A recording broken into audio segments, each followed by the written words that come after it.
Voilà, on est parti pour un nouveau live ensemble. On est le 28, 29, 30 janvier. En ce 30 janvier. Comme d'habitude, on commencera avec une analyse professionnelle de la pratique, avec une séance que l'un d'entre vous va nous présenter, sur laquelle on va travailler. Ensuite, on abordera le thème du jour, sachant qu'on parlera un petit peu de manière un peu plus pragmatique que d'habitude. On parlera un petit peu des méandres de l'installation d'un cabinet et de ce que l'on peut mettre en place et de ce qui peut marcher pour vous et ce qui peut moins bien marcher. Qu'est-ce que vous avez mis en place, vous, qui vous a permis de vous lancer? Qu'est-ce que vous auriez fait différemment? Et quelles sont les galères que moi je suis en train de rencontrer actuellement, parce que c'est mon actualité, et comment je suis en train de les corriger. Et ainsi de suite. Comme ça pourra apporter aussi peut-être plein de questions que des praticiens qui nous suivront en replay ne se sont pas posées, et peut-être des réponses, et aussi les pièges à éviter, et les solutions à adopter qui peuvent être intéressantes pour chacun d'entre nous. Ça vous va? Oui. Chouette. Et bien alors, c'est parti. Qui a une séance à nous proposer aujourd'hui?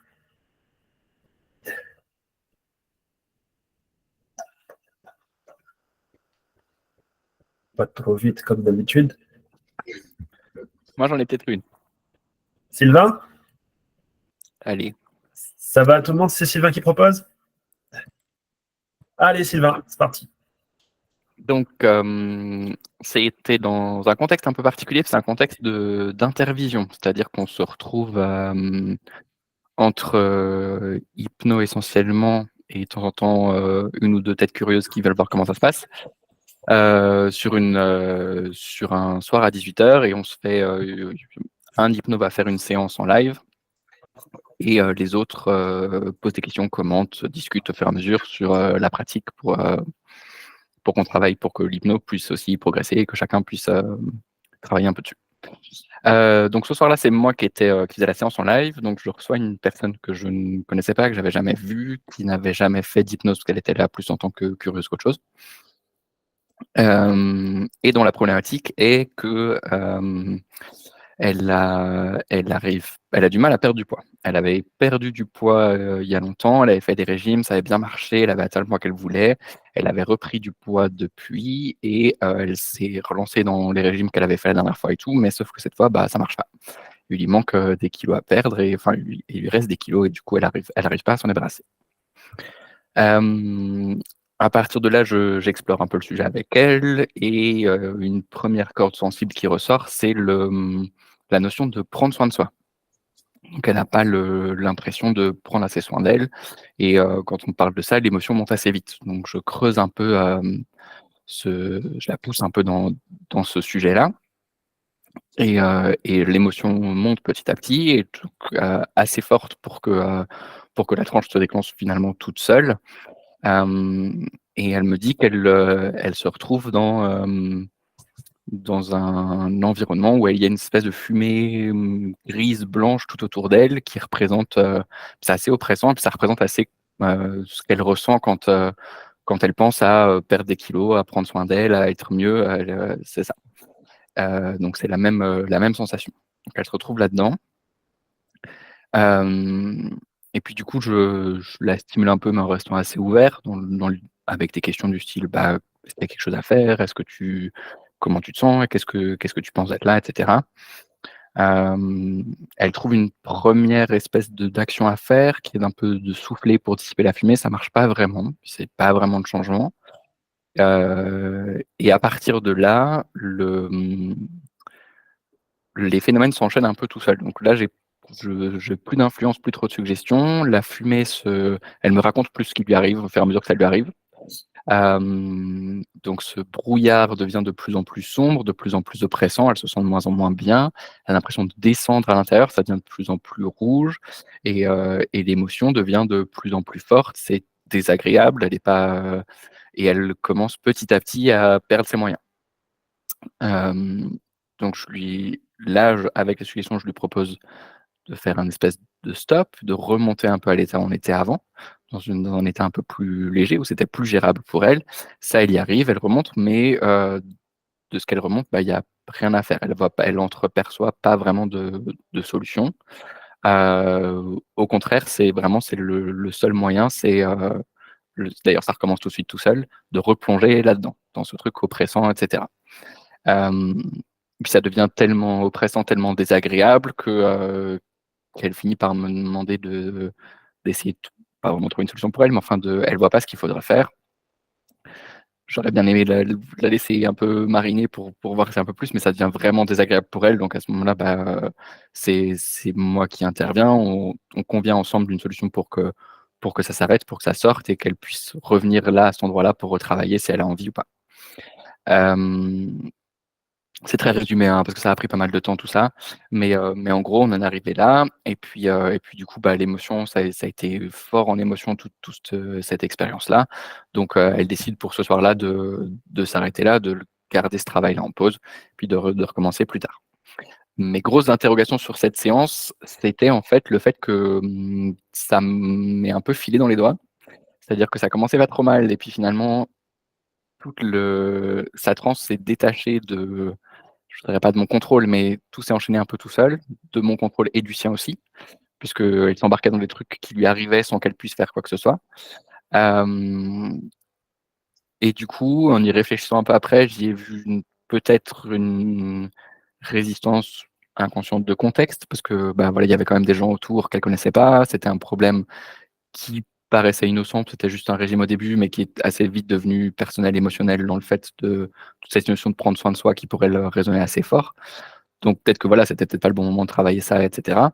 Je suis expressément pas passé en solutionniste parce que c'était le thème de la soirée. Peut-être qu'il y aurait eu plein d'autres gens autour, j'aurais proposé un truc plus solutionniste pour dire, voilà, vous avez réussi dans le passé, puis taper dans ces ressources-là. Là, c'était fait exprès que je voulais pas aller dans cette direction. Donc c'est peut-être juste ça en fait qui m'a bloqué dans le fait de pouvoir travailler là-dedans. Mais du coup, je voulais avoir votre avis sur comment est-ce que vous empêchez que le truc vous échappe des mains un peu comme ça.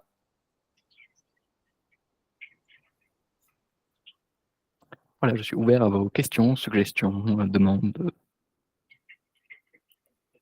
Qu'est-ce que tu considères qui t'a échappé exactement? En fait, la structure du travail. C'est-à-dire qu'elle arrive en phase de travail sur un endroit qui est délicat pour elle, qui relie à sa problématique de base. Donc jusque-là, j'étais OK. Mais sauf qu'après, il n'y a plus aucune porte de sortie. Elle s'enfonce dans un truc, dans une expérience qui lui échappe, elle. Et du coup, sans y trouver ni vraiment le lien avec ses objectifs, ni ce qu'elle voudrait, elle perd pied toute seule, en fait. Du coup, elle n'arrive pas à en retirer quelque chose non plus de ce qui s'est passé.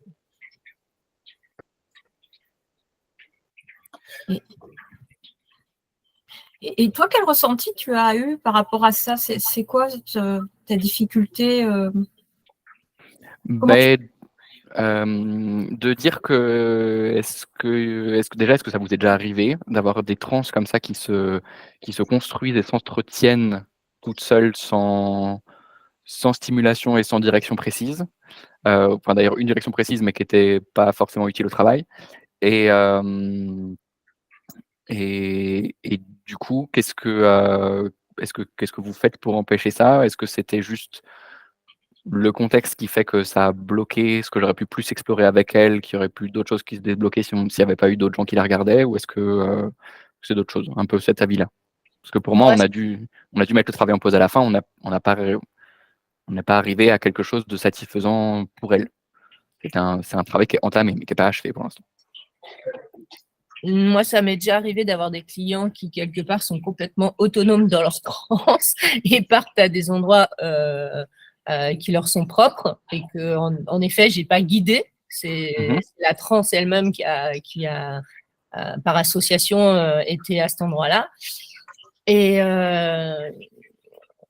la difficulté, toi, c'est que c'était vraiment quelque chose de très désagréable et d'angoissant. Pour moi, c'est pas forcément, ça dépend, mais c'est pas forcément problématique que la transe s'entretienne et s'active seule. C'est peut-être que tu as bien appuyé, entre guillemets, tu as bien ouvert avec tes questions sur une grosse émotion et que comme elle est toujours présente, le flux émotionnel, quelque part, il n'est pas géré. Mais donc, je serais peut-être plus allée à voir comment l'aider à gérer cette émotion pour pouvoir poursuivre dans la symbolique de sa transe, en fait. Je pense, mais après, on n'est jamais sur place. Et... Oui, oui, exact. Donc le fait que, tu as tout à fait raison, le fait que ça se déclenche tout seul et qu'elle entretienne sa transe tout seul ne me dérange pas plus que ça. Le fait qu'en fait qu'elle perde pied et que du coup elle puisse plus gérer sans mon intervention, c'est ça qui me dérange. Oui, et elle Voilà. perd des pieds émotionnellement. Oui, tout à Et fait. à ce niveau-là, tu disais que tu l'avais fait remonter un peu à un endroit qui était plus facile pour elle pour gérer ses flux émotionnels. Est-ce qu'à cet endroit-là, elle arrivait à faire quelque chose dans sa transe? Eh ben non, justement. Et à ce moment-là, elle a rien qui lui vient. Et pourquoi Euh, tu lui as demandé? Bah, elle savait pas. C'est le classique de je sais pas, je suis un peu perdu, je vois pas. Et si je fais ça, petit à petit, ça recommençait. Ah Ok, ben ça se rassombrit, ça retombe et voilà. ok. Et à ce moment-là, quand elle est à dire oui, je sais pas, je suis un peu perdue, est-ce qu'une suggestion bien directe, eh ben, dans quelques instants, il va y avoir un élément qui va te permettre de mieux comprendre, il apparaît quelque part. Est-ce que tu le vois, tu vois, quelque chose comme ça qui la guide, mais sans lui réduire son champ de possibilités? Ça ne m'est pas venu à l'esprit, donc pas testé. Alors, Et bon point. donc si on reprend, tu as provoqué, enfin, ton sujet a eu une émotion forte lorsque vous avez abordé le sujet de la prise de poids et le fait que, le sujet de la perte de poids, pardon, et le fait que elle n'ait pas réussi à passer perte de poids jusqu'à maintenant et qu'elle aimerait pouvoir continuer ce travail. Cette émotion, elle est apparue au moment où vous avez abordé le thème de prendre soin de soi. Ouais. Ça va? Là, de suite, tu as une émotion forte. C'était quoi cette émotion? La tristesse. Tristesse. Juste de la tristesse? De ce qu'elle arrive à identifier, oui. Je suis pas encore assez balèze pour vraiment détecter autre chose derrière, pour être sûr de ce que je détecte derrière. Immédiatement après cette charge émotionnelle, elle rentre directement en transe et elle observe et elle décrit pendant sa transe le fait d'être prise dans les fumées grises. C'est ça? Ouais. C'était encore assez Grise clair à et comment? l'époque, mais c'était une grise dense et un brouillard épais dans lequel elle ne voit rien d'autre. Grise, dense et épaisse. Ok, ça marche. À partir de là, tu fais quoi? Là, du coup, je lui demande si de là, comme ça, elle a une idée de ce qu'elle voudrait faire ici, ce qu'il faudrait faire ici. Elle me dit non, elle sait pas. Mais elle me dit, ah, par contre, ça s'assombrit. Et là, là que ça s'assombrit de plus en plus, c'est de plus en plus oppressant, c'est de plus en plus difficile, etc. Là, on est Quelle est parti la dans cette question que phase-là. tu lui as posée? Verbatim, je ne saurais plus te dire. Qu'est-ce Quelque qu'il chose faudrait comme. faire? C'est ce que tu m'as dit? Oui, quelque chose comme ça, ouais. Ou qu'est-ce que tu pourrais faire? Je sais plus. D'accord. Ouais, je sais plus. En soi, c'est ce type de question-là. Oui, c'était Tirer des sur questions là. faire. Le mot-clé, c'était faire, c'est ça? Ouais. Ok. Qu'est-ce que tu aurais pu poser d'autre comme question et qui aurait pu t'éclaircir un peu sur le travail avant?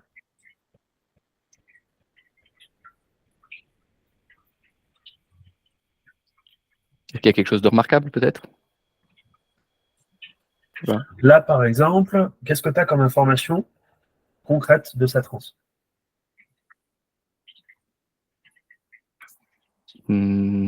C'est-à-dire qui me fait dire qu'elle est en transe? Ouais. Ouais. Euh,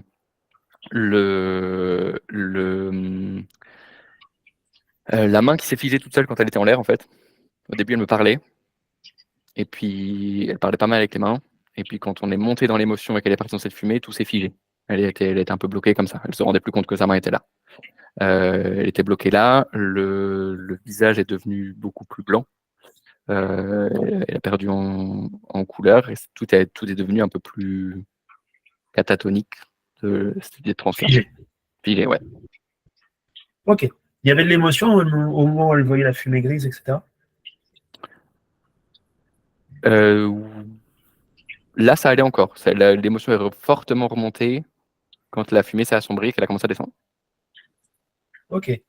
Du coup, quand on avait la fumée grise et dense, tu Mhm. avais un phénomène catatonique au niveau de la main. Ouais. une perte de charge émotionnelle, Mhm. une description claire de ce qu'elle voyait, fumée grise et dense. Mhm. Ok. Quelle question vient là? Qu'est-ce qu'on a besoin de savoir? Pourquoi elle est là? Je sais pas si elle Non. saurait. Non.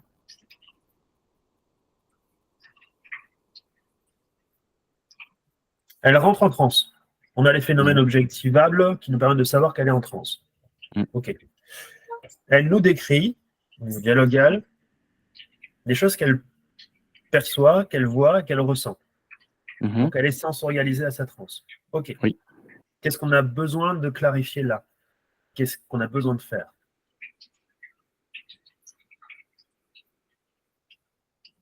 Avant d'aller chercher une solution.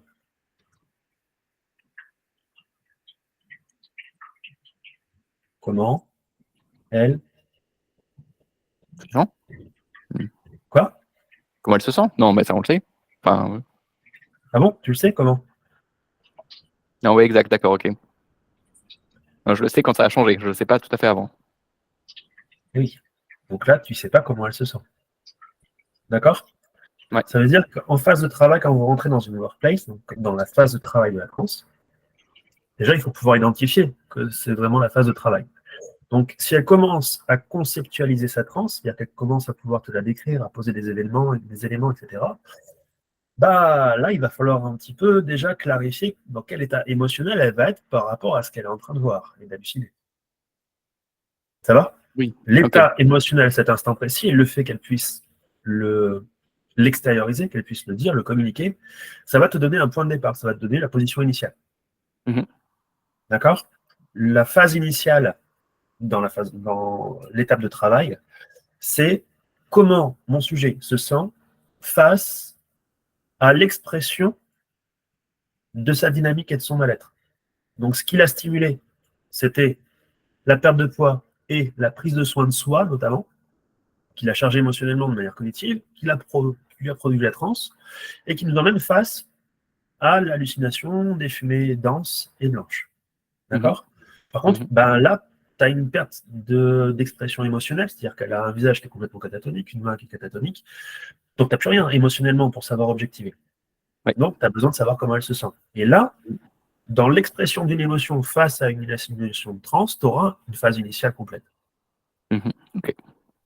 Ça va? Là, comme on n'a pas identifié l'émotion dans laquelle elle se retrouve par rapport à ces fumées, mais qu'on va de suite chercher une solution à ces fumées. Qu'est-ce que tu peux faire face à ces fumées? Qu'est-ce qu'on ne sait pas? Même si elle trouve une solution, si ce sera efficace ou pas. Parce qu'on sait pas le. Bah déjà, on ne sait pas comment elle se sent face à ces fumées. Ouais. 2, on ne sait pas exactement ce que représentent ces fumées. Oui. Donc on ne sait pas à quoi elle fait face. Oui, effectivement. Et on vient lui demander directement de trouver une solution face à quelque chose qu'on n'a pas du tout identifié. Ok. Tu vois la logique? Ouais. C'est-à-dire que là, on a tellement de flou qu'on peut poser toutes les interprétations possibles. Et le problème, c'est que de demander quelque chose à faire face à quelque chose qui n'est pas identifié et qu'on n'a pas emmené le sujet à communiquer sur ce qu'il a lui-même en train d'halluciner, donc sur les représentations symboliques de ce qu'il est en train de voir, Mhm. eh ben, on risque fortement de tomber dans des impasses. Ok. Pourquoi? Bah, parce que déjà, dans l'anamnèse, elle te l'a un petit peu dit. C'est que ça fait pas mal de temps qu'elle cherche à perdre du poids et que ça bloque tout le temps et qu'elle n'arrive pas à en perdre plus comme elle aimerait en perdre. Mhm. Et là, tu touches à quelque chose d'émotionnel qui dit prendre soin de soi. Ça a été nouveau, c'était la petite aiguille qui a fait un petit peu mal et qui a provoqué la transe. Ouais. Donc là, en fait, tu as plein d'éléments spécifiques qui se mettent en place, mais qu'elle peut rattacher directement sur ce qu'on appelle un avatar. Nora, elle connaît bien ça, on avait déjà bien Mhm. travaillé. C'est-à-dire la représentation aliénée de la véritable problématique à travers les fumées. Ouais. Si on va là-dedans, ça peut l'emmener à communiquer le mal-être qu'elle a déjà depuis toujours, c'est-à-dire qu'elle n'arrive pas à sortir de cette boucle et elle va rester enfermée dans cette boucle. Là, c'est un petit peu ce qui s'est passé. C'est-à-dire que devoir aller chercher une solution immédiate à quelque chose qu'on n'a pas identifié et qu'elle-même n'a pas exprimé clairement comme quelque chose qu'elle a identifié, eh ben, on l'a emmené quelque part à juste justifier qu'elle ne peut rien y faire. Ok. Mais Et du coup, ça fait quoi? j'ai trouvé étonnant que du coup, le truc se dégrade. Il aurait pu juste Ben, rien se passer. c'est ça. C'est ce à quoi j'y arrive. C'est comment elle se sent depuis tout le temps qu'elle essaie de perdre du poids. Dans quel état ça la met? J'ai pas posé la question, mais enfin, ça paraît, la supposition paraît assez facile de dire que c'est pas un truc super agréable. Alors, c'est pas tant dans le désagréable ou l'agréable, c'était surtout dans quel état tu l'as vu te parler de sa perte de poids et de sa volonté de vouloir travailler dessus. Triste. Triste, d'accord, ça c'était l'émotion qui est sortie, mais dans sa communication, parce que ça fait plusieurs fois qu'elle voit des thérapeutes pour ça, est-ce que ça dure depuis pas mal de temps? Est-ce qu'elle a toujours le même résultat? Alors, j'ai pas creusé dans tous ces détails. C'est juste le côté thérapeute. Non, elle a pas. C'est des régimes qu'elle fait toute seule. C'était pas, elle n'est pas suivie par quelqu'un comme ça. Ça avait bien marché la première D'accord. fois, mais ça marche plus. Et puis du coup, c'était gênant pour elle parce que ça avait marché une fois et j'aurais espéré que ça marche la deuxième. Et que ça n'a Maintenant, pas elle est marché. bloquée. Ouais. Et ça bloque dans le fait que ça marche pas, et pourtant elle essaie d'appliquer Ce qu'elle avait fait la première fois. et que ça fonctionne pas. Oui. D'accord, donc on est plutôt dans une approche défaitiste de quelque chose qui avait marché et qui ne marche plus. Mhm. Tu vois? Donc si on la remet face à une problématique qu'on n'a pas encore identifiée, il y a fort probabilité qu'en fait la totalité de la cascade négative qui va suivre représente exactement l'esprit défaitiste dans lequel elle est par rapport à l'inefficacité de ce qu'elle a déjà appliqué. Ok. Tu vois? Ouais. En gros, ce qu'il faut résumer, c'est que là, dans ta phase initiale de travail, bah, il y a trop de flou Mm. pour pouvoir exactement savoir sur quoi on va travailler et du coup, bah, comment on va pouvoir faire. Qu'est-ce que ça pourrait apporter de là de venir éclaircir la situation émotionnelle du sujet face à ces fumées? Éclaircir dans quel sens? Dans le sens à apporter du contexte, de savoir qu'est-ce que c'est les fumées, tout ça? Comment elles se sentent, Non, etc. qu'est-ce que ça apporterait de savoir comment elle se sent, d'apporter de l'information en plus par rapport à ces fumées? Bah, est-ce que je sais, mais après ça me paraît très cognitif comme approche. Est-ce qu'elle pourrait faire plus de liens? Bah, déjà, elle va pouvoir communiquer sur ce que représentent les fumées pour elle, Oui. communiquer comment elle se sent face à ça, et du coup, tu vas pouvoir enclencher un dialogue, une Oui, communication. ah oui, d'accord, oui, c'est ça, ouais. Quand on ne sait pas quelque chose, qu'est-ce qu'on fait? On demande. On demande. Tu vois? Alors le truc, c'est que c'est pas à toi de demander parce que tu veux éviter au maximum les interprétations et les suppositions. La seule chose sur laquelle tu peux te baser comme point de départ pour lancer un dialogue avec elle-même, c'est quoi? Comment elle se sent? Exactement. Parce qu'à partir de comment elle se sent, tu vas ouvrir toute une arborescence de dialogue et de discussion qui va être intéressante. Comment tu te Ok. sens? Bah, triste. Pourquoi? Bah, parce que ça fait longtemps que je suis dans ces fumées. Ok. Ah bon? C'est quoi ces fumées? Bah, c'est tous ces échecs que j'ai pu avoir dans mes régimes et je m'en sors pas.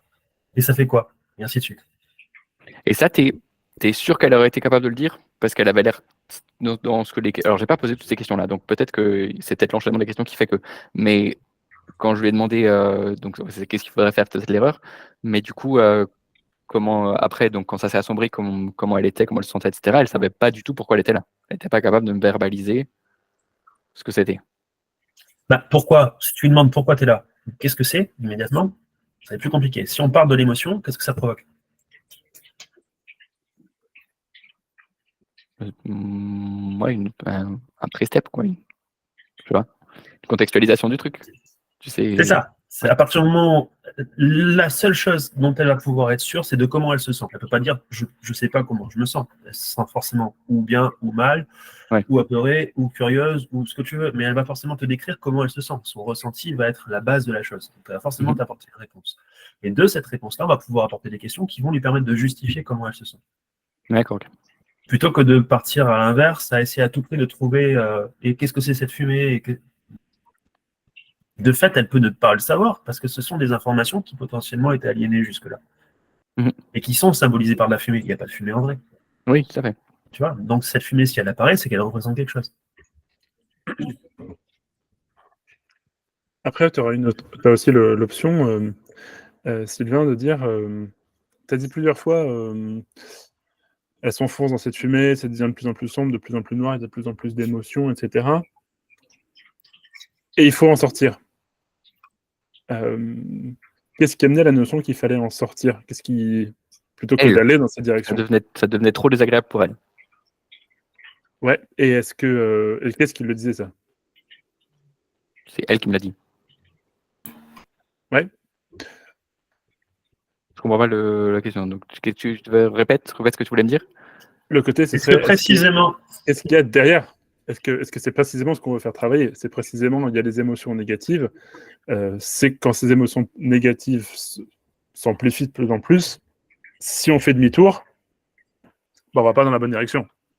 Si on lui permet, et c'est un petit peu ce que disait Nora tout à l'heure sur le côté, tiens, est-ce qu'il n'y a pas moyen de lui permettre de traverser ces fumées, entre guillemets, je ne sais pas s'il y a d'autres choses, mais d'aller dans cette direction-là. Parce que, en tant que tel, ce qu'on cherche à faire, c'est potentialiser l'émotion. C'est se demander qu'est-ce que potentiellement, à quoi je peux accéder. On a souvent dans les structures comme ça des workplaces à niveau. Tu as une première, ok, avec des fumées, je sais pas trop. Tiens, je me trouve le moyen d'aller au-delà, un deuxième, peut-être un troisième endroit. Ça ne veut pas dire que c'est agréable au passage, mais si on prend juste le déterminant de dire oula, attends, c'est pas cool d'y aller, potentiellement on se prive d'une partie de l'architecture de trans, quoi. Oui, je suis d'accord, mais pour traverser la fumée, il fallait avoir des ressources émotionnelles qu'elle n'avait pas. Et là, ça la débordait clairement. C'était pas juste non, j'ai pas trop envie, c'est pas très agréable. Non, c'était les larmes qui coulaient, ça devenait incontrôlable, elle n'arrivait plus trop à parler, c'était trop. Mais Ouais, dans ton exercice, parce que là, du coup, il y avait un contexte, une intervision, etc. Si tu avais été tout seul, tu aurais fait quoi, du coup? bah, Ouais. en fait, je me serais plus fié à elle. Pour moi, ils arrivent à te dire ouais, c'est très dur, mais je sens que il faut y passer parce que derrière il y a quelque chose, tu vois, où là je m'enfonce dans les méandres d'un truc, d'une émotion ultra négative, je sais pas où je vais et je le supporte plus. Tu vois, il y a cette distinction-là. Ouais. Et ce que tu disais, ouais, ok, il y a une grosse émotion, il y a des larmes, elle a des trucs qui ressortent. Tu as des outils, toi, pour habituellement passer appelle ça une réaction, appelle ça comme tu veux, Si mais vraiment la réaction est trop forte, oui, quoi qu'il arrive, je peux la gérer. C'est pas tant la question, mais là, elle était tellement perdue qu'elle en perdait aussi le sens du travail et de pourquoi elle était là. Alors effectivement, le contexte a fait que je ne l'ai pas laissé encore se perdre là-dedans dans les heures et peut-être qu'en cabinet, j'aurais laissé un peu plus de marge. Je suis assez d'accord. Ça me faisait pas peur de gérer le truc. C'est juste que là, ça devenait une impasse pour elle. Donc, et qu'elle m'a demandé d'intervenir carrément. Donc, ok. il y a un autre point qui est intéressant. Moi, je t'ai présenté une version en amont, c'est-à-dire vraiment le travail sur la phase d'identification des émotions quand elles arrivent dans sa phase initiale de travail, c'est-à-dire quand elle fait face à la symbolique ou à l'hallucination ou à l'immersion de sa problématique avant de la régler. Et là, Guilain appuie sur le fait de plus en aval du travail que l'on peut faire quand on commence à avoir une désescalade négative qui se met en place et comment les émotions elles-mêmes vont se construire dans cette phase initiale. Ça, c'est super intéressant ce que vient de dire Guilain, parce qu'effectivement, qu'est-ce qui va nous permettre de faire le travail avant tout? Ça va être la charge émotionnelle en soi. Même si elle est négative, qu'elle soit négative ou positive, en soi, on n'en a rien à faire tant qu'il y a cette émotion-là. Par contre, il y a un truc important à tenir là-dedans, c'est quoi? S'il y a une émotion négative, Pour moi, c'est de pas passer trop en zone de dépassement. Quand elle passe en zone de dépassement, elle n'arrivera plus à travailler. voilà, donc il va falloir travailler sur notre échelle de Yerkes et Dodson pour garder une activité de charge émotionnelle, une activité émotionnelle assez puissante pour qu'on puisse continuer à travailler et à creuser tout ce qui se passe, et en même temps, pas dépasser un certain seuil. Mais si on veut pouvoir le garder là, non seulement il ne faut pas passer un certain seuil pour éviter de rentrer dans une réaction ou dans des blocages ou dans des résistances qui pouvaient avoir lieu, donc il faut identifier les résistances pour peut-être tomber, mais qu'est-ce qu'il faut éviter aussi? De retomber dans la non-émotion. Enfin, qu'il y a plus... C'est ça, de faire redescendre l'émotion. Pourquoi? Parce qu'à ce moment-là, c'est une fuite complète. Elle parle plus de son problème, elle va parler d'autre chose.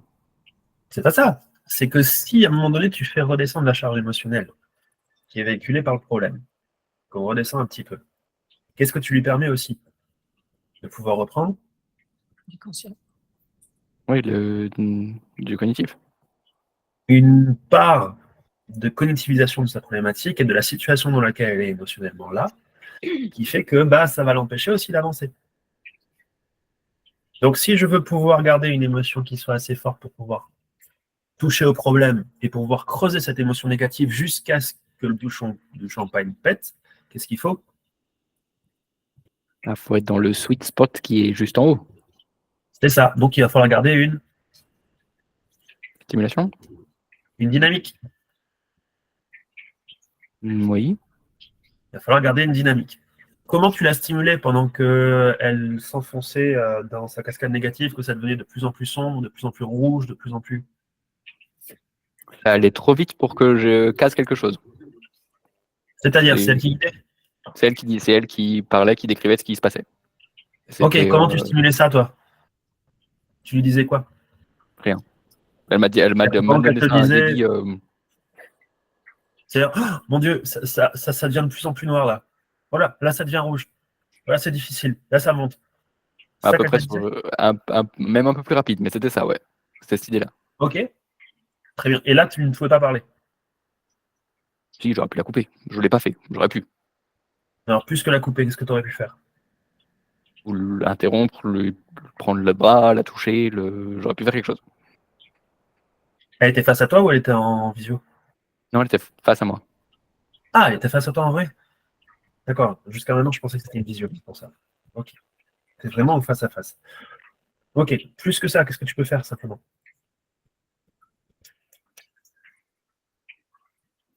Les autres, parce que vous avez une idée.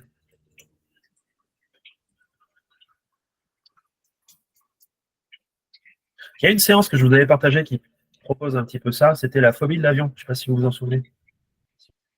Moi, je lui aurais mis la main sur l'épaule pour la sécuriser tout en gardant l'émotion. Qu'est-ce que ça provoquerait, les autres? Un retour au corps, donc il peut y avoir différentes possibilités.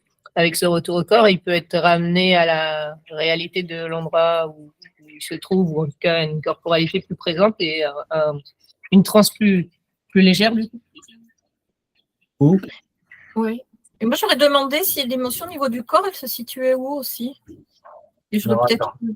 On reprend la question que je vous ai posée. Et Ça est-ce aurait que... provoqué la solution de Fred. Ah, pardon. Tu veux quoi, pardon? Qu'est-ce qu'aurait provoqué la solution de Fred, potentiellement?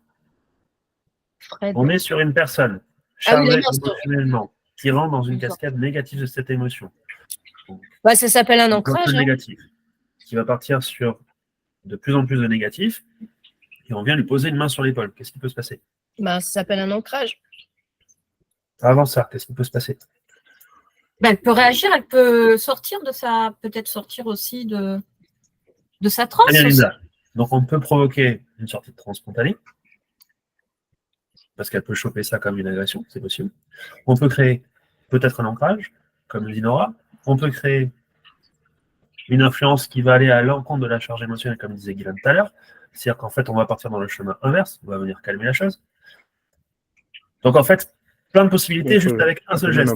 On peut même approfondir la transe avec un élément qui sera interprété dans un contexte de stress comme une agression, non pas, ce qui mène non pas à une sortie, mais à une réassociation, si on est dans un domaine traumatique, par exemple. C'est ça. Du Il coup, ce geste, peut tout y avoir. il peut tout y avoir. Du coup, ce geste, est-ce qu'il est vraiment adapté? C'est compliqué, hein. Ouais. Et ouais, parce qu'il vous donne beaucoup trop de possibilités. Et surtout, il est beaucoup trop ouvert aussi aux mots que vous allez prononcer avec. Et du coup, à l'influence que vous allez porter au sujet. Parce que là, du coup, votre geste va être attaché forcément à la totalité des choses que vous allez transmettre avec le geste. Mm. Ça va? Donc, comment on peut faire? Lui dire qu'on est juste là, qu'on l'accompagne. Ça engendrerait quoi? Ça rassure plus qu'autre chose. Tu diminues la charge émotionnelle, non? Ok, mais par cette phrase-là, qu'est-ce que tu suggères? Qu'on continue à descendre, mais ensemble. Non, dans le fond. Quel Que est tu- le sauveur? Que c'est le sauveur? Quoi? Non, je sais pas. Qu'elle est en Non, danger. que tu... Non. Non, que tu es... que tu La es là. solution. Non. Non. Juste que tu Elle es dit- là. Ah. Et du coup, en disant que tu es là, est-ce que toi, tu fais partie explicitement de cette transe? Ah oui, non. Bah non. Donc, du coup, tu viens Normalement d'associer la... Normalement pas. C'est-à-dire que même si tu le stimules à la voix, tu fais jamais partie de la transe en soi. Tu es juste le stimulateur, tu es le narrateur. Là, en disant que tu es là avec elle pour pouvoir travailler le truc, bah, tu crées ta présence. Tu deviens acteur au sein de la transe. Tu deviens un personnage principal. Là, c'est plus bon. Parce Et lui qu'encore une dire- fois, ouverture aux influences. Moi, je crois que la première idée qui me serait venue, c'est en même temps avec un geste sur le corps, mais juste un simple toucher que j'aurais associé à la suggestion de pouvoir tout d'un coup observer les choses d'un point de vue extérieur. C'est-à-dire de s'observer, elle, dans ce brouillard. Et je me demande si cette distanciation-là aurait suffi à, quelque part, faire baisser non pas l'émotion, mais le rapport le lien avec son émotion. Comment t'emmènes ça, Nora? Ben, je m'approche, je fais un petit geste, soit sur le poignet, soit sur quelque part, en disant stop. Et à partir de maintenant, tu vas pouvoir juste changer de point de vue sur cette situation et observer cette version de toi qui est en train d'être confrontée à cette fumée. Comment c'est maintenant que tu peux voir quelque chose comme ça? Plus simple. Épure ce que tu viens de me dire. Ben, stop, à partir de maintenant, tu vas pouvoir observer les choses de l'extérieur et te voir dans cette fumée. Comment tu peux faire encore plus simple et encore plus épuré?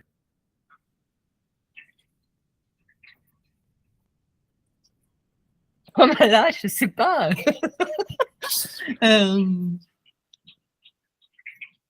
Stop. Et tu Là, te vois là dans cette fumée? j'allais dire stop, j'allais rajouter. Là, imagine la scène se fige et j'en rajoute encore des pièces. Et oui, si tu dis imagine, qu'est-ce qui se passe? C'est plus le ressenti, c'est imagine. C'est Ça peut permettre tu le dis décalage. stop et tu te vois là dans cette fumée. Ouais, tu veux la dissocier, en fait. Se regarder Nul. en train de... C'est pas une dissociation, c'est une distanciation. On veut qu'elle fasse encore partie de la scène et qu'elle s'observe directement. C'est-à-dire qu'en gros, on va passer d'une phase initiale de travail à une phase de... L'analyse. Et oui, et donc, pour trouver les... Enfin, pas d'analyse réellement, mais Ouais, oui, face à enfin, oui. face avec la problématique, sans en être directement rattaché, pour pouvoir s'apporter des solutions. Juste petit détail technique, si tu poses ça sous le ton d'une question ou d'une affirmation. Et tu te vois là dans cette fumée, ou tu te vois là dans cette fumée. Moi, je l'aurais posé de manière affirmative. Ok. Parce que mon objectif, là, c'est qu'elle réponde directement à la suggestion directe que je vais lui passer, de façon à pouvoir provoquer cette distanciation. Maintenant, ça va dépendre de mon sujet, de la relation que j'aurai créée avec, et de sa réaction à mes suggestions. Peut-être que le fait de le poser de manière interrogative va être un potentiel d'immersion beaucoup plus puissant que l'affirmative. Ok. Parce que ça va l'encourager à aller rechercher si elle se voit ou pas. Plus que de lui imposer de se voir. Tu vois? Ce qui va me permettre de pouvoir enchaîner, par exemple, et t'es là, juste à côté, pour m'assurer qu'elle est bien toujours immergée et juste distanciée de sa personnification face au problème, et donc qu'elle puisse vraiment s'observer, et qu'elle ne soit pas à 10 milliards d'années-lumière de cette situation-là. Je veux qu'elle garde la même charge émotionnelle, donc qu'elle soit dans le même contexte. Donc les deux sont possibles, à condition que vous ayez analysé les bénéfices et les risques de chacun d'entre eux. Ça va? Est-ce que ça vous paraît probant? Après, moi, je trouve ça hyper difficile d'évaluer ce fameux seuil. Parce qu'en fonction des personnes, il y a des gens qui sont très expressifs et on peut... Non. Le crayon, et on peut facilement se rendre compte qu'ils sont en train de vivre une émotion. Il y a des gens qui vivent leurs émotions de façon très intériorisée. Alors oui, avec les micro-expressions, ça ressort, mais c'est quand même pas évident, je trouve, de trouver le seuil au-delà duquel il faut, en tout cas, c'est important d'aider la personne à gérer son flow. Est-ce que tu as des astuces pour être certain, un peu plus sûr de là où on est? Les 3 jours de formation. Qu'est-ce qui vous permet de pouvoir vous... Comment on dit? J'ai perdu le mot. J'allais dire calibrer, mais c'est pas un mot. Estimé. Ouais, qu'est-ce qui vous permet de pouvoir vous positionner sur l'émotion? Qu'est-ce qui vous permet d'être sûr de savoir quand taper? Tant que le sujet est capable de Parler. communiquer. Hmm. D'accord? S'il est capable de communiquer, qu'il est capable de vous dire encore, je me sens pas bien, là ça monte, c'est difficile, qu'il arrive encore à décrire ce qu'il ressent, c'est qu'il n'est pas encore dépassé par ses émotions. Donc, c'est que vous êtes encore sur la bonne voie. D'accord? Stress dépassé, une charge émotionnelle dépassée, vous allez la rencontrer. Donc, le sujet ne sera pas capable de parler, mais qui va uniquement la ressentir intérieurement. C'est qu'il est complètement dans l'introspection de son émotion et qu'elle la dépasse, elle le dépasse complètement. Ça va? Donc, il n'a plus la capacité de pouvoir communiquer ce qu'il ressent. Il le ressent, point. Ça va? Donc, tant qu'elle est capable de vous dire, je me sens pas bien, ça monte, j'ai chaud, j'ai peur, crier, jusqu'à crier, bah, vous savez que là, vous pouvez encore un petit peu creuser. Après, Nora, tu as aussi besoin tu vas aussi t'en sortir avec l'élément de dynamique. Parce que tu vas avoir quelqu'un qui va être très expressif ou peu expressif, ça, on s'en fout, c'est ta ligne de base. Ce qui va être intéressant, c'est quelle est la variation. Est-ce que si tu vois un mec qui est très très peu expressif, qui assume très peu ses émotions et qui commence à avoir ne serait-ce qu'un sourcil qui fronce, et tu te dis oh là, oh, parce que tu as une dynamique. Tu as aussi cet élément-là à prendre en considération. Oui. Ce qui est rendu faisable par la notion de rythme, de tempo. Parce que si tu as un tempo qui arrive à rester constant, tu sais que les variations que tu vas observer sont celles de ce processus. Alors que si tu perds un tempo, bah, est-ce que ce que je vois, c'est ça? Est-ce que c'est autre chose? Est-ce qu'il y a la fin, en fait? Est-ce que... Donc c'est là où le tempo... Enfin, c'est toujours important, le tempo, mais là aussi, ça permet d'interpréter aussi les dynamiques émotionnelles. C'est ça. En fait, si on devait résumer, votre analyse de la charge de l'émotion, et donc la limite que vous alliez y apposer, sera directement en fonction du gap que vous avez entre le comportement en zone de confort, en zone communicationnelle de confort de votre sujet, et son comportement en zone communicationnelle de dépassement. Et c'est ce gap-là qui va vous permettre d'analyser comment ça a bougé. Si on devait rentrer un petit peu plus là-dedans de manière plus statistique avec ce que certains d'entre vous ont vu, c'est là où on va venir calculer les fameux indices réactionnels et les indices d'implémentation émotionnelle, l'IR et l'IE. C'est l'IR et l'IE qui vont pouvoir me dire concrètement où est-ce que j'en suis dans ma charge émotionnelle et ce que je peux me permettre encore de faire ou de ne pas faire et quand est-ce que ça va être le bon moment d'appuyer. Ça va ? J'avais oublié. C'est vrai qu'en plus, tu me l'as déjà dit, cette histoire de comment la personne ne peut plus communiquer. Ouais, après, c'est un raccourci. Hein, c'est juste un Oui. élément que vous pouvez observer très facilement et qui vous permet de vous dire là, stop, ralentis vite. Mais ça doit être l'élément vraiment qui doit être probant pour vous à vous dire oula, là, c'est bien chargé. Mais avant ça, tu as moyen de pouvoir contrôler cette charge, contrôler ce gap et vérifier et maîtriser chacun des instants où cette émotion monte de façon à pouvoir à la fois atteindre et conserver la charge optimale d'émotion qui était nécessaire à la fois pour mettre de côté l'analyse cognitive du sujet et de ce qu'il est en train de vivre, et aussi de pouvoir lui ouvrir toutes les portes des choses qui stimulent ça et qui l'influencent. Donc de tous les éléments qui sont à la fois assumés et refoulés, qui vont provoquer cette émotion, et donc ouvrir pas mal de portes de travail.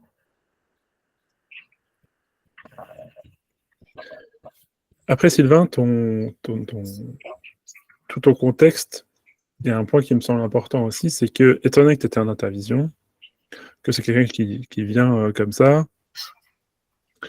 j'imagine que tu n'as pas eu l'occasion de mettre le même soin dans la construction de la relation que tu peux le faire au quotidien, au cabinet. Parce que ouais, bah là, on a un contexte qu'on va chercher à travailler, c'est la transe. Souvent, quand on est dans un contexte d'intervision, on n'a pas ce même cette même construction de relation. Exact, Et que c'est différent. c'est différent, forcément, voilà. C'est aussi différent, c'est différent pour toi, parce que tu dis, bah, tu cherches à démontrer un truc. C'est différent pour elle, parce que se dit, bah voilà, moi je suis cobaye ici, la personne en face, elle gère. Mais en fait, je sais pas si elle gère, parce que, bref. Tout ça amène aussi que plus tu vas avoir une bonne relation avec cette personne, plus elle va être prête à te faire confiance à ce qu'elle va vivre pour aller dépasser les choses. Plus elle se dit, oula, attends, je sais pas ce que c'est que ce truc, etc. Auquel cas, le moindre chose différente va partir en vrille. Enfin, va être interprétée de manière extrêmement négative. J'y pense aussi parce que l'histoire de c'est blanc, gris, et puis après c'est sombre et ça vire au rouge. Ça me fait penser à un truc tout con, mais à ce qui se passe quand tu fermes les yeux. Oui. Quand tu fermes les yeux, quand tu fermes les yeux légèrement, d'abord c'est plutôt blanc-gris, et puis plus tu fermes les yeux, plus ça devient noir, et puis tu peux avoir, si quand tu commences à révulser un peu les yeux, du rouge. Et pour le coup, j'ai déjà eu ça en séance. Quelqu'un où j'ai l'impression que c'était quelque chose qui était en train de s'immerger dans un truc, voilà, un peu une réification d'une forme géométrique. En fait, elle était juste en train de me décrire ce qu'elle voyait derrière ses paupières. Mais comme elle le faisait avec un relâchement complet des paupières, etc., je me suis fait... Elle avait l'air, si tu veux, en transe, mais je me suis fait avoir sur ce qu'elle me racontait, entre guillemets. Mais là, c'était ma faute parce que, j'avais mal estimé la profondeur de transe, et deux, je suis parti bien en tête sur, ok, c'est cool, on est sur un monde symbolique, ce truc qu'elle me décrit, ça doit être une représentation de ci, de ci, de ça, alors qu'en fait, c'est une représentation de l'arrière de ses yeux, enfin de l'arrière de ses paupières. Alors c'est pas grave, il faut s'en rendre compte, de faire marche arrière, de ressortir, de dire alors, tu reprends soin de la relation, tu reprends soin de la transe, évidemment, mais les choses qui ne sont pas forcément faisables là non plus dans une intervision. Mais je pense qu'il faut. Tu as aussi été gêné, je pense, par comme tu disais, l'impossibilité de travailler en solutionniste quand on est pieds et poings liés, enfin même juste pieds liés, forcément tu es moins à l'aise et Ouais, tout cela enchaîne. Ouais.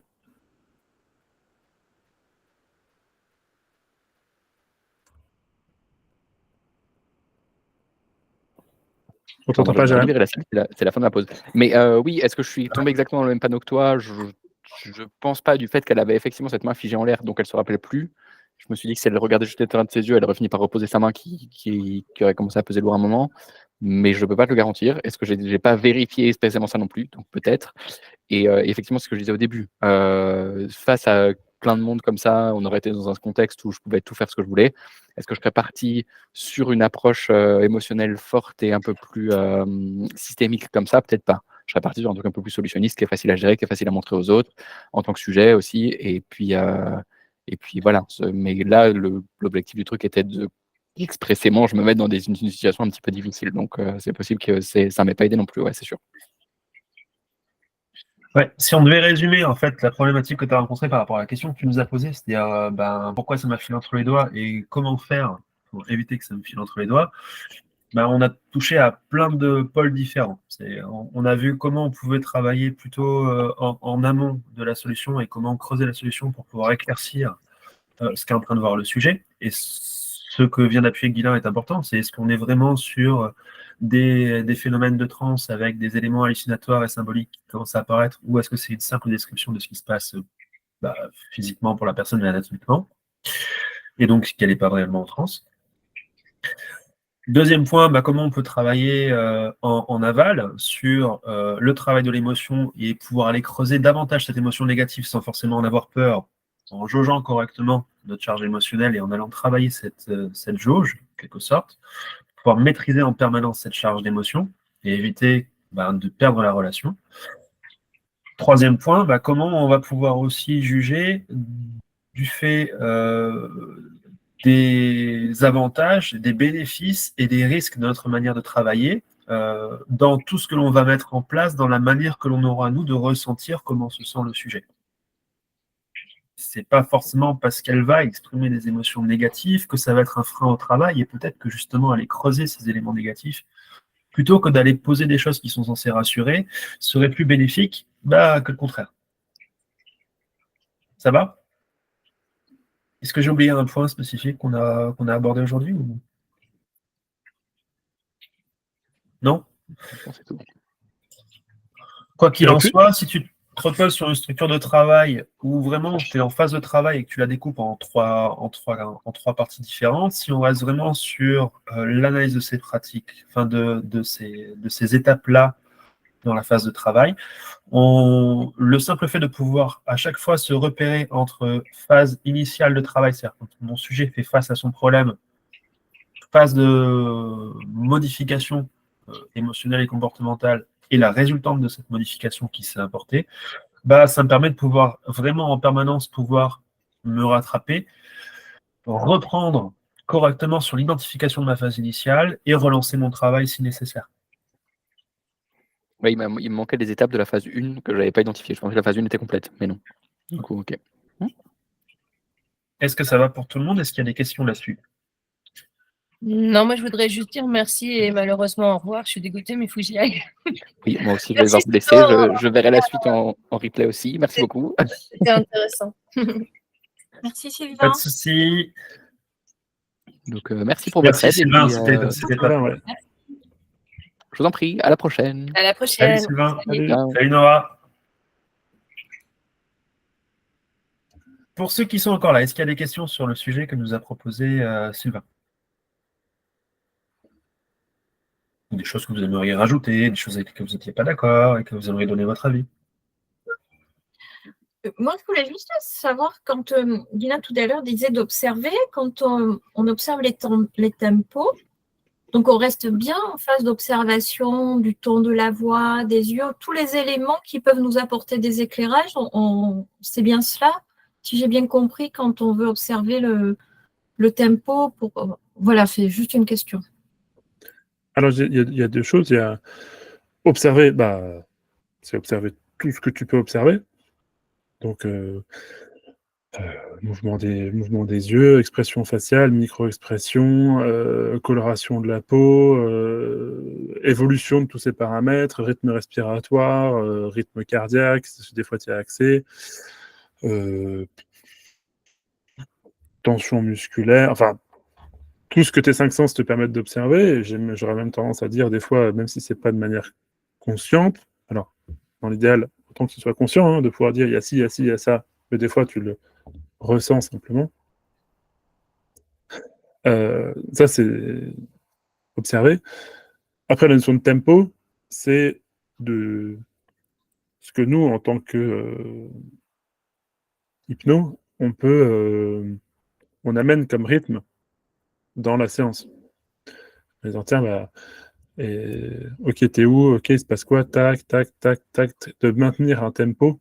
Alors, on n'a pas forcément besoin de ce tempo à toutes les phases, hein. Ce tempo, il doit être dosé en fonction de ce qu'on veut faire. Typiquement, sur une fin de travail, tu as permis de travailler, d'amener la personne à imaginer, installer une solution. Tu as besoin de ralentir ce tempo, laisser les phases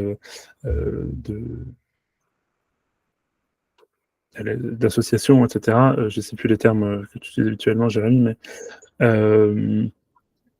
tout ce qui est la garde descendante, tu as besoin de ralentir le tempo par rapport à la garde montante, par exemple. Et du coup, c'est de rester, les deux doivent se synchroniser. Si on voit que la personne va monter trop haut, on peut ralentir le tempo, ou au contraire, si on a l'impression qu'on la décroche, on va accélérer le tempo. Et après, quand je parle de tempo, c'est un peu comme en musique. Il y a le tempo général et il y a les différents instruments. Donc il y a ce qu'on va dire, il y a la façon dont on va le dire, il y a éventuellement ce qu'on va rajouter, un tapping, un truc, un toucher. Et tout ça doit suivre un tempo. C'est ça. À mon En sens. fait, voilà, c'est très juste ce que vient de dire Guylain. Il faut que vous voyez un petit peu votre séance comme un opéra, comme un morceau de musique classique. Dans un morceau de musique classique, dans un opéra, on a un tempo et on a des nuances. Et en fonction de la partition qui va être jouée, ce tempo va changer. Il va aller de l'adagio à l'allegro, par exemple. Pas très très loin, mais Voilà, c'est 2 exemples que j'ai donnés, mais on peut aller chercher beaucoup plus loin. Et les nuances, ça va être tout ce qu'on va poser au milieu. Ballon troppo, forte, piano, pianissimo, etc. Quelle manière, en fait, je vais mettre comme rythme dans ce que je vais dire, comment je vais modifier ce rythme, comment je vais tenir le rythme de la séance, est-ce que je vais l'accélérer, le ralentir, et est-ce que je vais l'appuyer à certains moments, donc pianissimo, piano, forte, c'est-à-dire comment je vais mettre de la, comment dire, de la présence, et comment je vais affirmer ma présence au sein de ce tempo. Et ça va varier en fonction des différentes phases de travail, enfin des différentes phases que vous allez aborder dans votre stratégie. Effectivement, on n'aura pas le même rythme pendant une phase de recherche d'informations, d'observation que faut représenter l'anamnèse, que dans la phase de travail, c'est-à-dire en plein milieu d'une tension émotionnelle forte, en plein milieu d'une transe, que en phase de réveil ou d'intégration, où justement on laissera beaucoup plus la part belle au sujet, on va ralentir le rythme au maximum, on va se caler sur ce dont il a besoin, et où on va le laisser un petit peu plus mettre de la musique.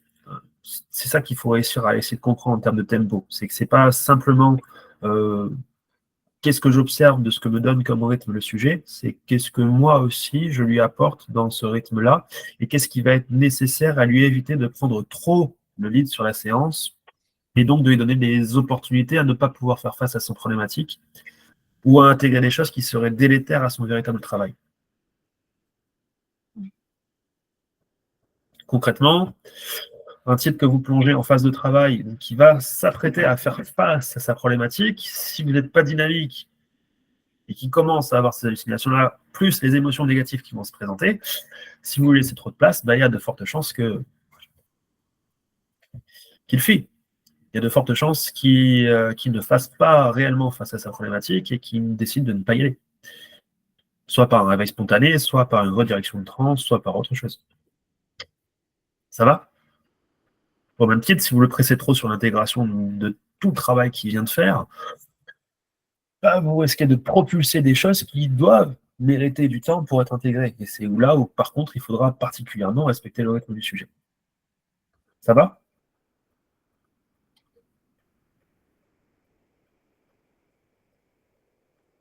Est-ce qu'il y a encore des questions ? Non, ça va pour tout le monde ? Moi, je veux bien poser une question concernant la fin de la séance, dans un cas comme ça, où il y a eu effectivement émotion forte, négative, et un retour en arrière. Moi, j'avais lu une option qui était de dire à l'inconscient que ça allait, qu'on allait mettre ça dans une boîte et qu'on lui promettait de revenir travailler là-dessus. Je voulais savoir ce que tu en pensais et si tu avais d'autres sorties. Ça rassure qui ?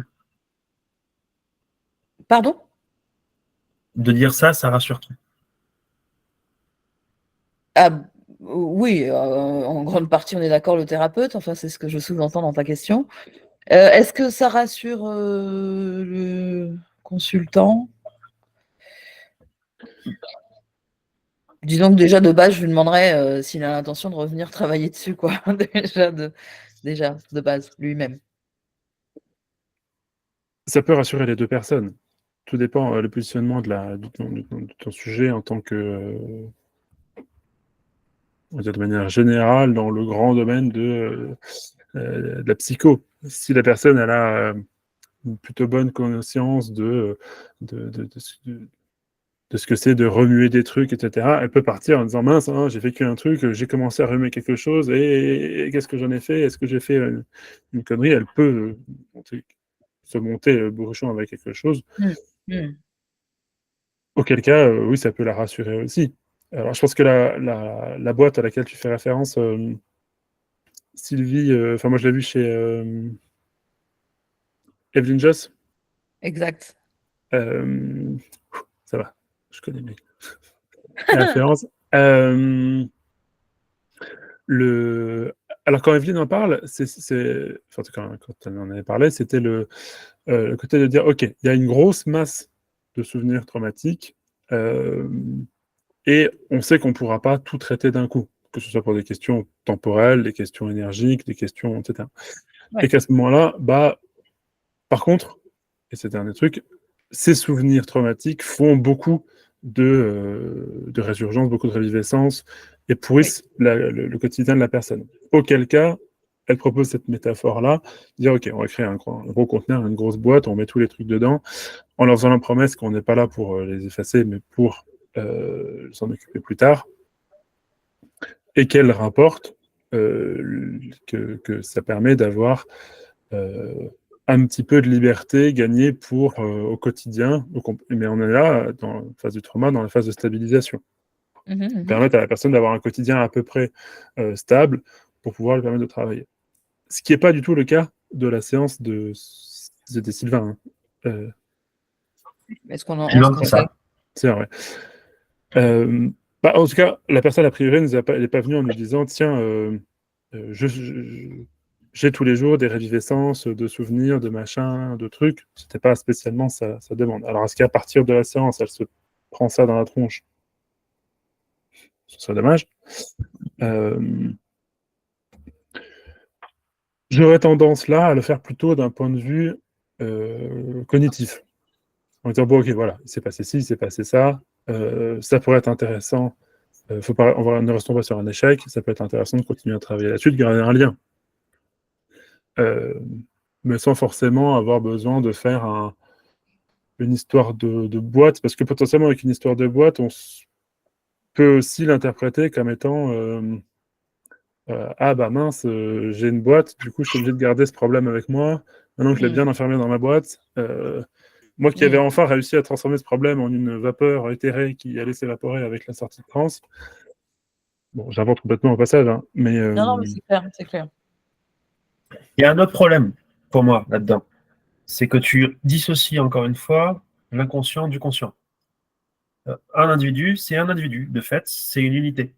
Il est fait d'éléments inconscients, subconscients, qui vont être des éléments d'influence sur sa conscience explicite, mais ça reste une unité.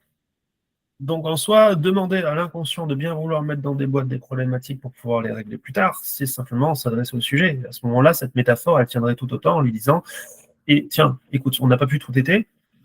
Qu'est-ce que tu dirais de là, prendre tous ces trucs-là, les foutre dans la boîte, et cette boîte, on l'ouvrira au fur et à mesure, on sortira une chose après l'autre.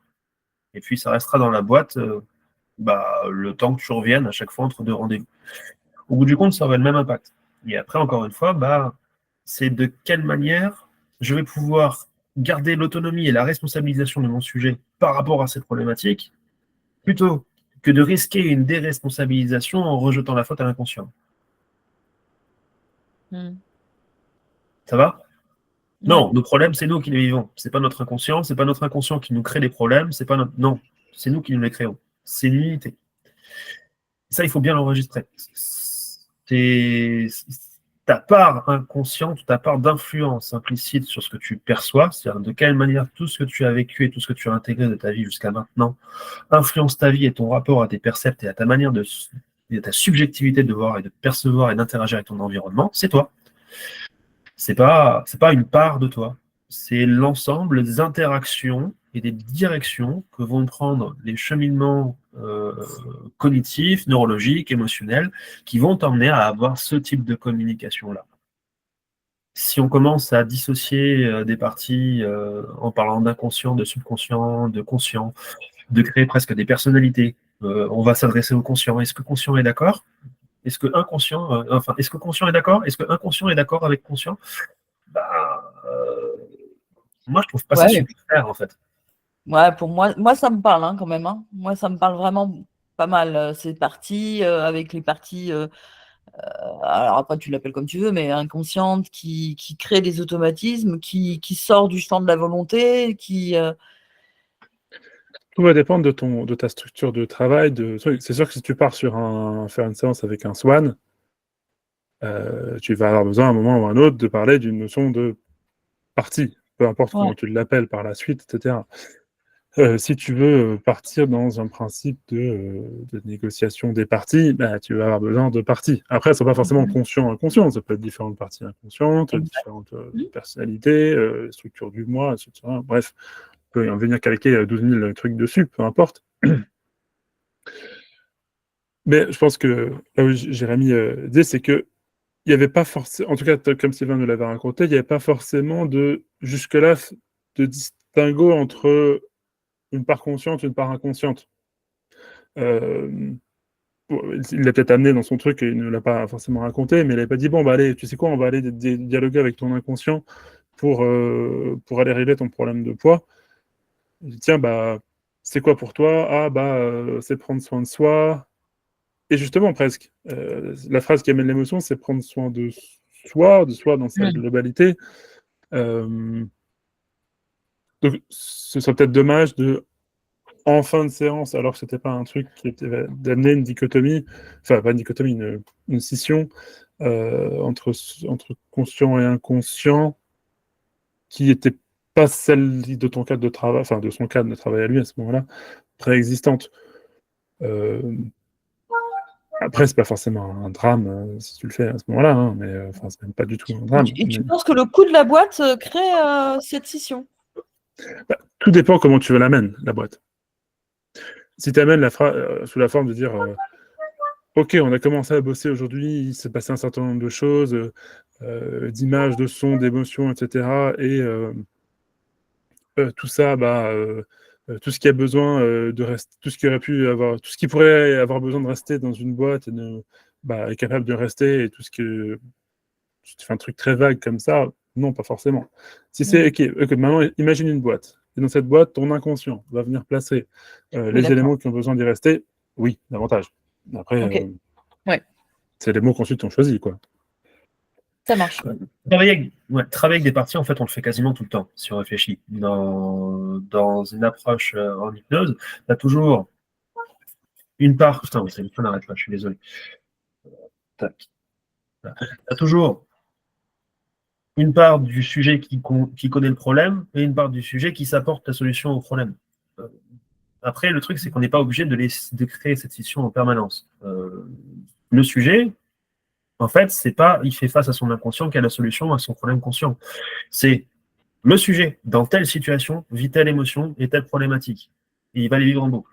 Si on arrive à pouvoir lui changer d'angle, changer de caméra, qu'est-ce qui va pouvoir s'apporter en étant sous l'influence d'un autre contexte, d'une autre volonté, d'un autre travail. Quand je travaille par exemple avec des personnes qui ont vécu un trauma et qu'on retourne en immersion associative face à la situation traumatique, ils se retrouvent dans le contexte du vécu traumatique. Quand je le distancie, c'est-à-dire quand j'arrive dans la phase de travail, on va créer la modification émotionnelle, comportementale, qui va lui permettre de pouvoir sortir de son trauma. Cette distanciation, c'est toujours lui, toujours dans le contexte immersif dans lequel il est, mais avec un point différent, sous l'influence de toute l'expérience de ce qu'il a vécu jusqu'à maintenant, dans la vie réelle, et qui le ramène à pouvoir changer d'angle dans cet environnement qui a été traumatisant à cette époque-là pour lui. C'est sous l'influence des autres éléments, des autres vecteurs, des autres engrammes que je suis en train d'activer, qui vont lui permettre de pouvoir changer d'angle, de prendre d'autres décisions dans la construction de l'influence de ce percept précis qui s'est créé pendant ce trauma. C'est cette logique-là qui fait que tu arrives à sauvegarder l'unité de la personne, en soi, et son identité psychologique et sociologique derrière, et que tu vas pouvoir avoir un impact. Si on passe notre temps à chaque fois à créer une scission entre ce qu'a vécu mon conscient et mon inconscient, on peut quelque part perdre une grande part du côté acteur que doit avoir le sujet dans son changement. Potentiellement. Je ne sais pas si je suis très clair dans ce que je dis. Si, c'est clair. C'est clair. Voilà. C'est pour ça que moi, la scission conscient-inconscient, j'ai beaucoup de mal avec ça. Parce que ça peut avoir une logique dans une égo de partie, mais pourquoi à ce moment les nommer conscient-inconscient? Tu vois? Ça crée une stagnation dans le mouvement, ça crée plein de choses en fait qui ne sont pas tellement logiques implicitement et qui peuvent être portées en sauvegardant au maximum l'unité individuelle. Après, travailler avec la boîte, oui, ça aura un impact. Enfin, ça aura une logique en soi. Tu vois? Mais quand on prend une partie, en fait, quand on travaille en égo de partie, ça qu'il faut comprendre, c'est que ça reste toujours la même et unique personne et le même et unique individu. C'est juste que on va activer une manière qu'il a de réfléchir et de s'influencer selon certains éléments et certaines variables, face à un autre élément influencé par d'autres éléments et d'autres variables. Ça va? Ça marche, merci. D'autres questions? Ça va? Chouette. Tout le monde est là encore? Eric, Yes. Oui, ça va. J'ai Fred, t'es là? j'ai enlevé la vidéo, je mangeais un petit peu quand même. Ok, Nico, t'es là? Ouais, je suis là, j'écoute. Ok. Je vous propose qu'on passe à la deuxième partie de ce live. Donc, quelle difficulté, quelle aisance, ou plutôt de manière plus générale, comment avez-vous vécu ou êtes-vous en train de vivre l'installation de votre cabinet, que ce soit votre premier cabinet, votre nouveau cabinet, votre implantation au sein d'une région? Moi, c'est quelque chose que je suis en train de vivre en ce moment même. Je suis en train d'installer mon nouveau cabinet au sein de mon propre village. Et je vois déjà pas mal de différences par rapport à l'installation que j'avais faite sur Lyon, où j'étais en plein centre-ville, plein sur la place de l'Écourt, et où je vois qu'en fait, il y a plein de choses que j'avais mis en place là-bas qui avaient très bien fonctionné, et d'autres choses qui avaient moins bien fonctionné, et où je vois qu'ici, c'est pas la même couleur. Du coup, ça me met pas mal en stress aussi dans mon installation, parce que je me dis, merde, en fait, il n'y a pas une application donnée qui va te permettre de faire marcher ton truc. Ça va dépendre de plein d'éléments différents qu'il va falloir prendre en considération. Linda, je fais exprès de ne pas te laisser la parole de suite parce que je sais que tu as plein de réponses à apporter, toi. Et du coup, j'aimerais juste laisser part à la réflexion aux autres. Ça va? Donc là, tu parles pas de l'administratif, tu parles d'accueillir la clientèle. On va pouvoir parler aussi un petit peu de l'administratif derrière. On va parler des obligations aussi en termes légal, d'installation légale. Ouais. On va pouvoir un petit peu parler des statuts si vous en avez envie, même si ce n'est pas vraiment le sujet du truc. C'est vraiment comment vous anticipez la pérennisation de l'installation de votre cabinet et le fait qu'il fonctionne à la fois financièrement, humainement et administrativement. Ça va? Tiens, toi, par exemple, Eric, tu as un cabinet actuellement? Ouais, tu es installé depuis combien de temps? Alors, moi, j'avais commencé, mais gentiment, en 2015. Mais je travaillais à 80% à l'époque, donc là, vraiment, je faisais avec les connaissances et voilà, comme ça. Et j'ai voulu démarrer un peu plus en 2020, parce que là, mon taux, parce que j'avais une autre activité, donc dans l'informatique, qui est tombée à 40%. Donc, développé, donc je faisais 2 jours informatique, 3 jours cabinet. Mais justement, moi, c'est vraiment la partie, donc tout ce qui est administration, tout ça, bon, en Suisse, c'est un petit peu différent d'en France, mais bon, ça, c'est sous contrôle. Par contre, pour faire la promotion, voilà, on me dit il faut être sur Instagram et tout, j'ai quand même essayé un petit peu, mais tout le monde est dessus, donc ça fait un de plus, quoi. C'est ça qui est difficile. Est-ce qu'il faut faire des flyers? Est-ce qu'il faut faire des conférences? Est-ce qu'il faut faire... Voilà, puis moi, je suis non plus pas en centre-ville, donc il faut faire 15 minutes, 20 minutes, 15 minutes de voiture pour revenir ici. Voilà, donc moi, c'est vraiment... Maintenant, j'aimerais encore développer plus. Mais voilà, donc le bouche à oreille, ça marche, mais ça prend, à mon avis, des années, quoi. Ok, très bien. Fred? Fred? Yes. Ouais, toi, tu es Oui, dans je suis quelle là. situation actuellement? Moi, je suis dans le flou artistique. D'ailleurs, je me suis installé en 2018, mais comme j'avais aucune notion de ce qu'il y avait à faire, j'ai tout fait à l'envers. J'ai eu un cabinet jusqu'à il n'y a pas très très longtemps et j'ai arrêté parce que dans mon coin, c'est hors de prix. Donc c'est compliqué. Et je me suis inscrit dans une formation pour restructurer depuis les bases pour pouvoir justement me relancer parce que là, j'ai pas de cabinet, je consulte chez moi. Alors, j'ai un peu de bouche à oreille, mais concrètement, je suis plus dans le pas beaucoup de monde que dans mon cabinet il tourne à fond, quoi. Donc Ok, voilà. ça marche. Et j'ai besoin de en fait, j'ai tout fait à l'envers. Donc Déjà, j'avais jamais travaillé en France de ma vie, pour commencer. J'ai toujours travaillé à l'étranger. Moi, j'ai travaillé pendant des années à Monaco. Et je suis passé aussi, comme tout le monde, hein, je pense, comme beaucoup de monde, en tout cas, je suis passé de employé à patron. Il y a plein de notions, justement, que je trouve dommage dans toutes ces écoles où on se forme. Il n'y a que la notion technique pure et dure de d'hypnose ou d'autres choses, hein. Mais à côté, il n'y a rien pour accompagner les gens dans l'installation. Enfin, il n'y a pas grand-chose en tout cas. Les écoles, à part quelques-unes, les écoles qui forment, euh, en fait, vous êtes lâchés dans le vide. Et il y en a qui sont quand même, je crois, plus, entre guillemets, je dirais franches, qui disent que c'est vrai qu'au bout d'1 ou 2 ans, il y a 95% des formés qui ne s'installeront pas. Ok. Et c'est une réalité, même s'il y a de plus en plus de, je pense. Oui, enfin, on peut voir effectivement au marché que ça peut avoir une part de réalité. Maintenant, là, l'objectif, c'est vraiment de se concentrer sur vous et ce que vous avez pu faire jusqu'à maintenant, quelles ont les erreurs que vous pensez avoir faites et quelles réflexions on peut avoir pour essayer de remettre un petit peu justement tout ce qu'on aurait pu faire dans le désordre, un petit peu dans l'ordre. Nico, toi, tu n'as pas de cabinet encore, il me semble?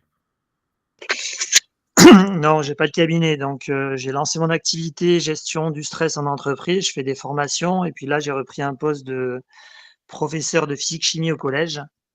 D'accord. Et où je suis à 20 km au sud de Grenoble. J'ai co-créé une association pour aider les enfants qui ont des troubles de l'apprentissage déjà il y a quelques temps, mais ça m'a pas permis vraiment de développer une éventuelle clientèle.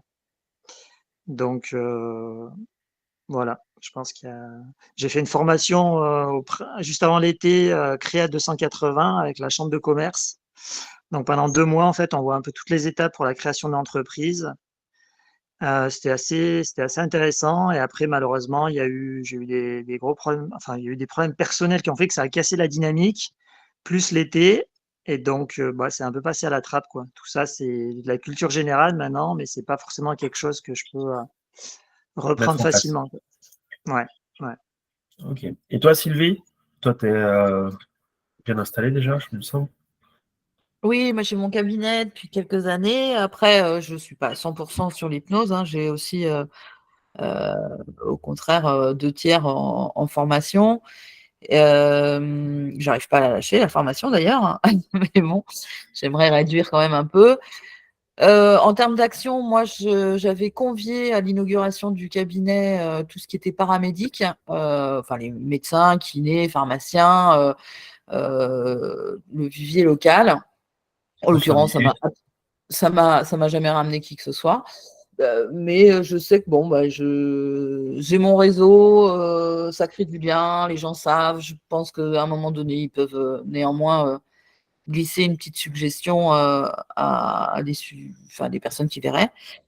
Le bouche à oreille, c'est ce qui fonctionne, mais là, j'ai mon site internet qui va enfin voir le jour. J'ai enfin acheté mon nom de domaine parce que les hypnos apparaissent de plus en plus dans mon village et que sans véritable identité et vitrine d'un site internet, ça a ses limites, quoi. Voilà. Ok. Donc, si on résume, il y a la question du digital. Et dans quelle mesure le digital doit être une importance capitale, essentielle ou partielle de ma communication dans mon installation. Site internet, Instagram, réseaux sociaux, etc. Ensuite, on a entendu aussi la part belle du réseautage. Comment les réseaux déjà acquis ou à acquérir peuvent développer une coopération entre divers professionnels et divers milieux disciplinaires pour pouvoir me rapporter des affaires. Ok. On a vu aussi la notion d'organisation événementielle. Comme disait Sylvie, elle a organisé une inauguration en invitant tous les paramédics du coin. Tu avais invité les officiels aussi, Sylvie, maire, etc. Non, parce que mon cabinet n'est pas forcément conforme pour l'accueil de personnes à mobilité réduite. Et donc, je me suis dit, je vais peut-être pas introduire carrément la mairie chez moi, quoi. D'accord, ok. Donc il y a toutes ces questions-là. Qui j'invite si j'organise un événement? Pourquoi? Dans quel but? Dans quelle raison? Et qu'est-ce que ça va me rapporter? Toutes ces questions-là, au bout du compte, si on appliquait chacun d'entre nous l'installation d'un cabinet, la construction d'un site internet, la construction des réseaux sociaux, le contact avec le local, avec les professionnels de santé, avec les officiels, est-ce qu'on est sûr que si on fait tout ça, ça va fonctionner? Bah non. Non. Clairement pas. Il y en a plein d'entre vous qui l'ont fait, puis finalement, ça n'a pas trop bien marché. Qu'est-ce qui va nous... Pourquoi ça ne fonctionnerait pas? Après tout, on se montre, on parle de nous, on s'investit, on se modernise en travaillant sur la totalité des fonctions digitales, on investit de l'argent. Pourquoi ça ne marcherait pas?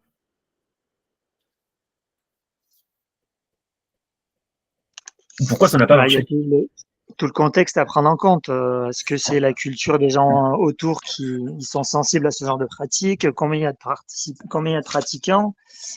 Voilà, c'est tout le contexte. C'est ça, c'est le contexte. La grande chose à prendre en considération, ça va être le contexte. Enfin, les contextes, parce qu'en fait, il y a plusieurs types de contextes. Déjà, il y a ce que vous proposez et quelle va être votre cible, à qui s'adresse votre offre. Ça va être essentiel. Parce que si vous communiquez quelque chose qui est trop flou, bah, au bout du compte, personne ne va s'y reconnaître. Et si personne s'y reconnaît, bah, personne ne va avoir l'idée de venir vous voir. Ça ne collera pas. Donc, définir exactement déjà ce que l'on offre, bah, c'est l'une des priorités, pour savoir à qui on va s'adresser. Ça va? Donc, c'est qui il y a autour de moi, quels sont les besoins des gens qu'il y a autour de moi, et qu'est-ce que j'ai comme service pour y répondre. Ce qui veut dire, pour ceux qui ont plusieurs axes de travail ou plusieurs types de clientèle cibles à viser en fonction de diverses compétences, que bah, en fait, il y aura une communication à faire par compétence. Et non plus une communication à faire en tant qu'identité professionnelle. Ça va? Et qui soient assez distinctes les unes des autres pour éviter de foutre du flou dans les yeux de chacune de vos cibles. Ça va? Ce qui n'est pas évident à faire, hein, parce que faire la distinguo, c'est pas forcément faire... tu peux t'amuser à faire un site internet par partie d'activité, genre un site pour la formation, un site pour le cabinet, un site pour machin. Mais bon, ça multiplie les temps de travail, de coûts, etc. Est-ce que tu vas te faire des pages Facebook par personne, par machin, etc. C'est pas si évident que ça à faire quand de définir quel est son petit périmètre, ou pas petit d'ailleurs, périmètre à soi, et d'arriver à le... C'est déjà pas évident d'arriver à se mettre au clair avec soi, sur exactement quel est son parcours, pas son parcours, son périmètre. C'est encore une autre histoire de le mettre au clair pour les autres. Et donc ça, c'est des choses qui sont vraiment impératives de savoir, ne serait-ce que savoir se présenter. Tu fais quoi dans la vie? Tout à fait. Exactement. Ouais. Moi, je te rejoins, Guylain, et c'est ce qu'on observe chez les professionnels du bien-être, chez les hypnos, c'est vraiment déjà identifier sa spécialisation aussi, qui on est, qu'est-ce qu'on offre, son offre de service. Et en amont aussi, et ce que disait aussi Jérémy, c'est aussi faire un diagnostic de là où on est, et mon diagnostic de territoire et diagnostic des besoins. Là, on est entre hypno, on se connaît, tout ça, mais il faut savoir aussi que le contexte de l'hypno peut aussi engendrer aussi des peurs aussi, et c'est comment on va communiquer sur les problématiques dans lesquelles on peut intervenir. Et ce que j'observe aussi, est-ce que en tant que, parce que on est aussi, quand on est hypno, on est aussi chef d'entreprise, on est dans le libéral. Est-ce que je suis à l'aise aussi de vendre, alors je vais parler ça, je vends une prestation, Ma prestation, c'est mon accompagnement. Après, justement, on va revenir justement, tout ça, c'est ce qu'on appelle l'identité professionnelle. C'est comment je me définis au sein d'un secteur en proposant une offre qui répond à une demande. Je rebondis juste aussi sur, il y a un point qui me semble important à avoir aussi dans mon offre. Il y a quand même un truc qui est important, c'est quand il faut faire du bon travail. Parce que c'est bien beau d'avoir une offre, encore faut-il qu'elle soit de qualité. Et une offre de qualité amènera des gens là où une offre de moins bonne qualité n'apportera personne ou apportera un mauvais bouche à oreille. Et dans le domaine, autant il y a des domaines dans lesquels parler de moi en bien ou en mal, tant qu'on parle de moi, c'est valable. D'autres où non, c'est pas vraiment valable. Et donc, c'est important de faire du bon travail, aussi bien sur le cœur du métier, accompagnement, etc., que sur toute la forme, faire du bon travail sur une bonne communication, c'est-à-dire, c'est con, hein, mais pas de faute d'orthographe, pas de truc, une bonne présentation, avoir une prise de rendez-vous qui soit facile, avoir des mails à envoyer avec une signature de mail, des bons trucs, avoir des documents qui soient clairs quand on a besoin d'envoyer un document, quand on dit tiens, je vous envoie tel machin, d'envoyer tel machin, d'être la même chose que si on attendrait d'un plombier efficace qui fait correctement le taf, c'est-à-dire une coûtation, un devis, un machin, un truc, que ce soit propre à la fin. Tous ces éléments-là, font partie du travail et pourtant on ne les prend vraiment pas en considération au quotidien. Et en fait, c'est pour ça que les gens vont, en bonne partie aussi pour ça que les gens vont recommander. Oui, mais Guylain, je me permets, ce que tu dis là, c'est vraiment ce qui fait partie aussi de cette partie-là en tant que chef d'entreprise, qui est, est-ce que je suis bien dans la réglementation?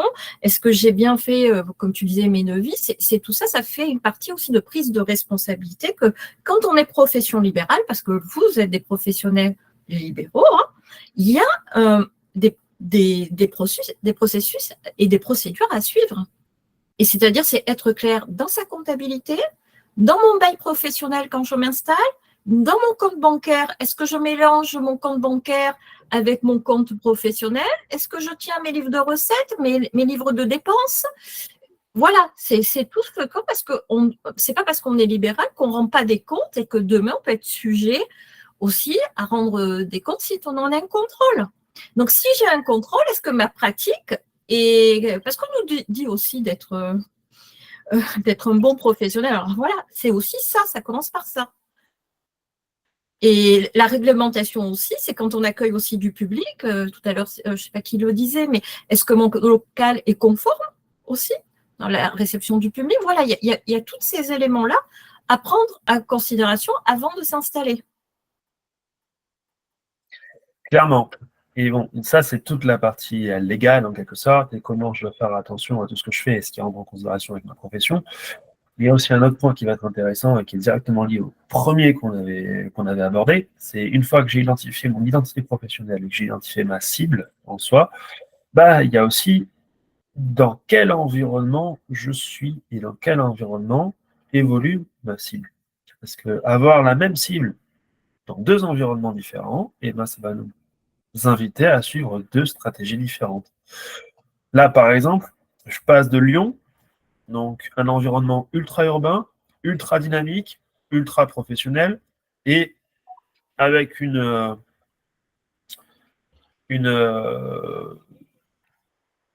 population plutôt bien tournée sur les éléments populaires de l'hypnose, et en plus de ça, avec beaucoup de concurrence.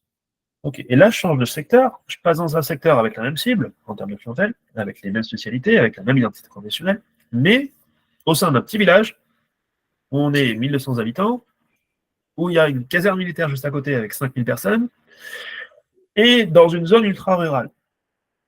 Et qui, en plus de ça, est l'une des zones blanches en termes d'Internet et en termes de médias digitaux les plus importants de France.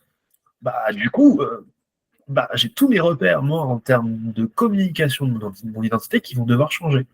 Parce que les codes auxquels je dois répondre en termes de relations humaines vont être différents.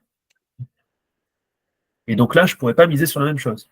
Concrètement, mes réseaux sociaux, mon Instagram, mon Facebook, mon LinkedIn, en termes de local, sachant que je suis dans une zone blanche, bah, vachement plus compliqué quand même. Parce que mon joli site que je fais avec des jolies photos, des jolis PNG, des machins, des trucs que j'ai mis tout en forme, ben ici, il met plus 0,5 secondes à être bien opérationnel et téléchargé sur un smartphone. Il en met 3 secondes, ou 5 secondes, ou 7 secondes. Ce qui veut dire que les gens ne mettront pas forcément le même temps à visiter le site. Et ils ne prendront pas forcément le temps de le visiter parce que ça va les saouler. Donc, le site internet se télécharge plus vite, plus lentement. Ça va? Un exemple très concret, ça. Hein. Il peut y avoir plein d'autres choses. Mon Instagram, concrètement, combien de pourcentage de ma population ici, et de ma population cible notamment, va être sur Instagram en permanence par rapport à une grande ville comme Lyon? Et donc, quel est l'intérêt que j'ai à apporter exactement le même temps à travailler sur ces pages et sur mon digital, quand peut-être, dans une région fortement agricole et rurale, j'ai plutôt intérêt à faire jouer des réseaux et des contacts locaux immédiats qui vont me permettre de rapporter du bouche à oreille et créer des ambassadeurs humains réels qui sont sur place. Tout à fait. Alors que dans d'autres régions de France, pas forcément en termes de ruralité ou de comment on dit? J'ai perdu le mot. Citadinité. Zone urbaine, on parle de Ouais, l'urbain. voilà. La zone urbaine, D'urbain ou de rural, sans parler forcément d'urbain ou de rural, mais en parlant aussi de mentalité, en parlant en termes de relations humaines précises et d'identité régionale, comment je peux faire en sorte de correspondre à ces communications-là qui sont majoritaires dans ces régions pour pouvoir être partie intégrante de ces communications et donc faire partie des mailles du filet en quelque sorte. je te rejoins, cher Ça va? Rémi. Ouais, je me permets, je te rejoins parce que bon, j'ai une partie où j'accompagnais les porteurs de projets. Voilà, c'est pour ça que. Et tu dis très bien, il y a une zone urbaine où il y a une offre de service et dans la zone rurale. Alors, bien sûr, tu avais différencié le digital et du cabinet physique. Et dans les zones rurales, et ça, il faut savoir, c'est que c'est revenir un peu à l'ancienne. Il y a des opérateurs économiques qui fonctionnent même dans le rural. Et généralement, la compétence, alors là, on va parler de compétences économiques, mais qui rassemble toutes les compétences agricoles, professions libérales et professions artisanales, qui sont généralement soit la communauté de communes. Après, le chef de file, il faut savoir, c'est la région aussi qui intervient aussi dans ces zones rurales. Il y a des opérateurs qui sont là aussi pour accompagner, mais chaque territoire a sa spécificité. Et c'est vrai que souvent, dans les territoires ruraux, on trouvera aussi des coopératives d'activité d'emploi, qui sont des scopes aussi, qui sont sur de l'économie sociale et solidaire, et qui sont aussi comment je vais trouver le réseau dans lequel je vais m'insérer pour qu'on puisse aussi faire ma promotion. Puisque pour éviter que je sois... parfois, il y a des peurs qui s'installent aussi dans les villages. On ne connaît pas trop, ou s'il y a des concurrents, je ne sais pas, chaque territoire est spécifique. Mais c'est à moi d'aller chercher dans mes contacts et dans mes réseaux où je vais pouvoir faire ma promotion. Moi, je le vois comme ça. Très bien. Oui, c'est ça. Bon, là, on a fait quand même pas mal de tour. Est-ce qu'il y a des choses qui nous éclaircissent un petit peu sur ce travail-là? Si on devait structurer en fait notre méthode d'installation, d'aménagement, comment on pourrait s'y prendre? Les premières étapes, ça serait quoi? Parce que par rapport à ce que vous avez dit, c'est qui est autour de moi, qu'est-ce que les gens ont besoin, mais déjà ça, c'est pas facile à faire déjà. Eh oui, déjà, c'est qui est autour de moi et de quoi ils ont besoin. Ouais. On peut justement lancer des questionnaires et puis aller voir les gens en leur disant je m'installe et je cherche quels sont vos besoins, et ça permet d'avoir un premier contact. Il y a un premier outil qui est intéressant là-dessus, c'est quoi? Ouais, un outil qui est très simple et accessible qui nous permet ça, c'est quoi? Je sais, il y a des copains hypnos qui font, mais moi je suis pas très à l'aise. Ils organisent des soirées là, de présentation. ils louent la salle communale, et puis ils font venir, puis ils font de la pub, et puis ils font venir, des fois c'est 5, des fois c'est 10, des fois c'est 30 personnes. Et puis, ils parlent de l'hypnose des deux, quoi. Ça Ouais, rapporte. Il y en a un qui fait ça et ça rapporte quand même. Il fait régulièrement, lui, donc ça lui rapporte quand même pas mal de clients. Ouais, Mais mais avant de faire ça, si il on est- veut que ça rapporte des clients, si tu fais ça Ah dans oui, une après, autre région de France complètement paumée, ça ne fonctionnera pas. Donc, un outil ouais, concret qui nous permet de pouvoir savoir à qui on a affaire et comment on travaille et quel type de clientèle on a, c'est de travailler sur ce qu'on appelle une zone de chalandise. Définir exactement, dans la zone dans laquelle je veux m'installer, combien il y a d'habitants autour de moi, comment, comment se répercute cette population, quel type d'âge elle peut avoir, est-ce que c'est une population qui est plus urbaine, plus rurale, quelles sont les habitudes, quelles sont les dynamiques de ces personnes-là qui sont dans ma zone et comment je peux travailler avec eux. C'est ça qui va être important aussi, ce qu'on appelle les informations administratives, les informations de population, les informations démographiques. Alors, si Là, je peux par me permettre, exemple, Jérémy, pour vas-y. cette information-là, tu as un site qui existe, c'est l'INSEE. Vous faites votre village où vous êtes et vous allez tout avoir. Population, les revenus médians que touchent les personnes, le type d'habitat. Voilà, ça va donner une cartographie du lieu où j'habite, où j'interviens. Pas que j'habite, mais j'ai installé dans un village. Eh bien, je vais faire ma recherche sur l'INSEE, je vais avoir toutes les statistiques. Et comme ça, je pars de ça. Je sais déjà, j'ai des éléments concrets et savoir aussi en termes de pouvoir d'achat pour pouvoir aussi cibler son prix. Parce que si tu es en ville et que tu cibles, je donne un exemple, à 80 et que tu vois que là où tu es, ta population n'a pas le même pouvoir d'achat, ça te permet aussi de faire ton offre aussi en adéquation avec ton territoire. C'est ça. Il y a ça, il y a plein de sites. Bon, il y a l'INSEE qui me permet d'avoir déjà ces informations. Il y a des sites qui simplifient aussi ces données-là, comme Smappen, par exemple, qui est super intéressant, qui nous permet de pouvoir vraiment définir des zones de chalandise et d'avoir toutes les informations immédiatement sur cette zone de chalandise, en termes de revenus médians, en termes de population, en termes de répartition hommes-femmes, d'âge, qui est assez clair. C'est payant pour la plupart des informations qui sont données. Ça nous permet aussi de voir les entreprises qui sont directement à portée de main en portant des codes NAF, des mots-clés. Donc, ça vous permet de savoir exactement qui est installé dans votre région et notamment qui répondent au même code NAF que vous et que votre activité. Donc, quels sont vos concurrents directs? Smappen.fr, ça s'appelle. Si jamais vous voulez aller le voir, je vous mettrai un lien directement avec le replay de la vidéo. Ça nous permet de pouvoir dresser un bilan. Excuse-moi, Jérémy, l'INSEE est gratuit. Vous pouvez Il nous avoir permet d'avoir les mêmes infos? Oui, les mêmes infos, vous les avez sur l'INSEE. Et pour la typologie des entreprises, vous avez Sirène. Ce sont des datas de l'État qui sont données à titre gratuit. Ce n'est pas payant du tout. Hein. D'accord, ok. À ce moment-là, je mettrai le lien plutôt vers l'INSEE alors. Et tirer toutes ces informations-là, ça va nous permettre de déjà tirer un premier bilan de où je m'installe, comment je m'installe et est-ce que je correspond à l'endroit où je m'installe. Ensuite, dans l'idéal, la deuxième étape. Ouais, vas-y, Fred. En gros, c'est une étude de marché, quoi. C'est ça. C'est une étude de marché. C'est une étude de marché. Et je dirais, juste pour rajouter quelque chose, vu que moi j'ai fait le contraire, c'est impératif de faire un business plan, comme un entrepreneur qui ne serait pas accompagnant. Et une étude de marché, c'est indispensable, à mon sens. Exactement. Le business plan, c'est ce qui définit ton identité professionnelle. C'est qu'est-ce que tu es capable de faire, comment tu vas le mettre en place et quel délai tu te donnes pour le faire. Ça, c'est super important. Savoir se définir réellement à la fois en termes d'identité et d'objectifs, c'est se donner une dynamique et c'est savoir exactement ce que l'on veut mettre en place, comment on va le faire et du coup, définir si ça va être possible de le faire et sous quelles conditions. Et ensuite, l'étude de marché, c'est de pouvoir définir quel endroit ou quel milieu va me permettre de répondre aux exigences et aux conditions que je me suis fixées dans mon business plan, ou au contraire, qu'est-ce que je vais devoir modifier dans mon business plan pour pouvoir répondre à mon marché. Donc les deux sont indissociables. Et attention à bien connecter ce que je cherche, quel est mon public et ces éléments-là. Par exemple, dans le public que j'accompagne, il se trouve que j'ai pas mal de musiciens de haut niveau. C'est un public qui est rare.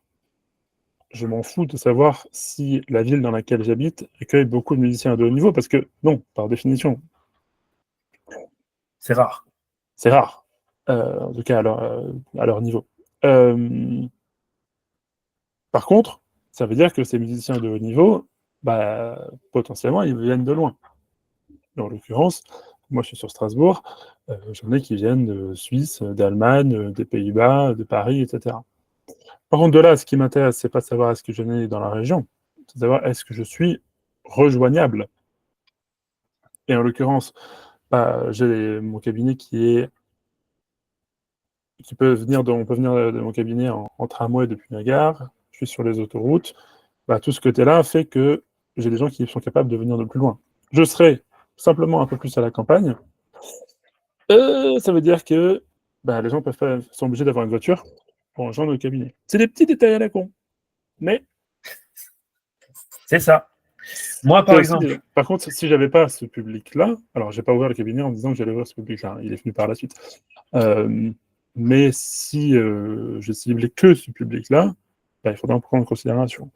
Bon, bien souvent, quand on a un public, on peut avoir un public spécifique, voilà, c'est assez rare que ce soit suffisant pour faire un volume de clientèle complet. Donc, il faut aussi prendre différents points. Mais attention à bien avoir cet élément-là de comment est-ce que vous êtes capable de... le territoire dans lequel vous vous implantez et le territoire que vous allez drainer, on va dire. Et c'est pas forcément le même.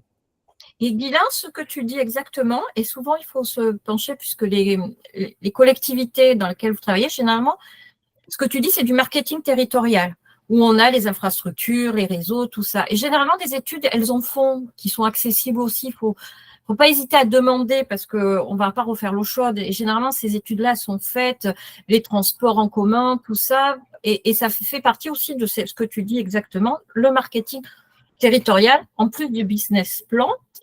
Et après, je vous donnerai 2 sites sur lesquels tout ce qu'on renvoie, business plan, comment cibler ma clientèle, et qui sont destinés à la fois aux professions libérales, notamment qui est une association, qui est l'ARAPL, qui se trouve dans toutes les régions.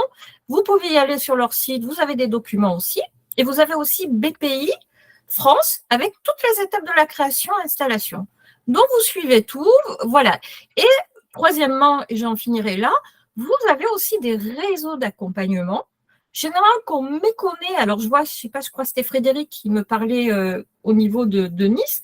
La région a une plateforme d'accueil où elle accompagne les porteurs de projets. Si on est en phase de création, les porteurs de projets, on va voir la porte d'entrée de là où je peux être accompagnée dans ma création d'entreprise. Et c'est vrai que quand on est thérapeute et quand on ne se voit pas chef d'entreprise, mais si on est chef d'entreprise dans le milieu libéral du soin qui est la santé, qui est l'hypno. Mais voilà, ça fait partie, voilà.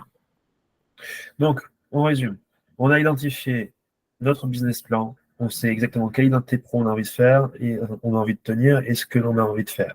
On a identifié, on a fait une étude de marché, donc on sait où on s'implante, à la fois en termes de marketing territorial, donc quelles sont les instances qui vont permettre de faciliter mon implantation et qui je vais pouvoir toucher en étant installé à cet endroit, et surtout, comment l'endroit où je m'installe répond à mon business plan et quelles sont les choses que je dois faire pour pouvoir ajuster les deux.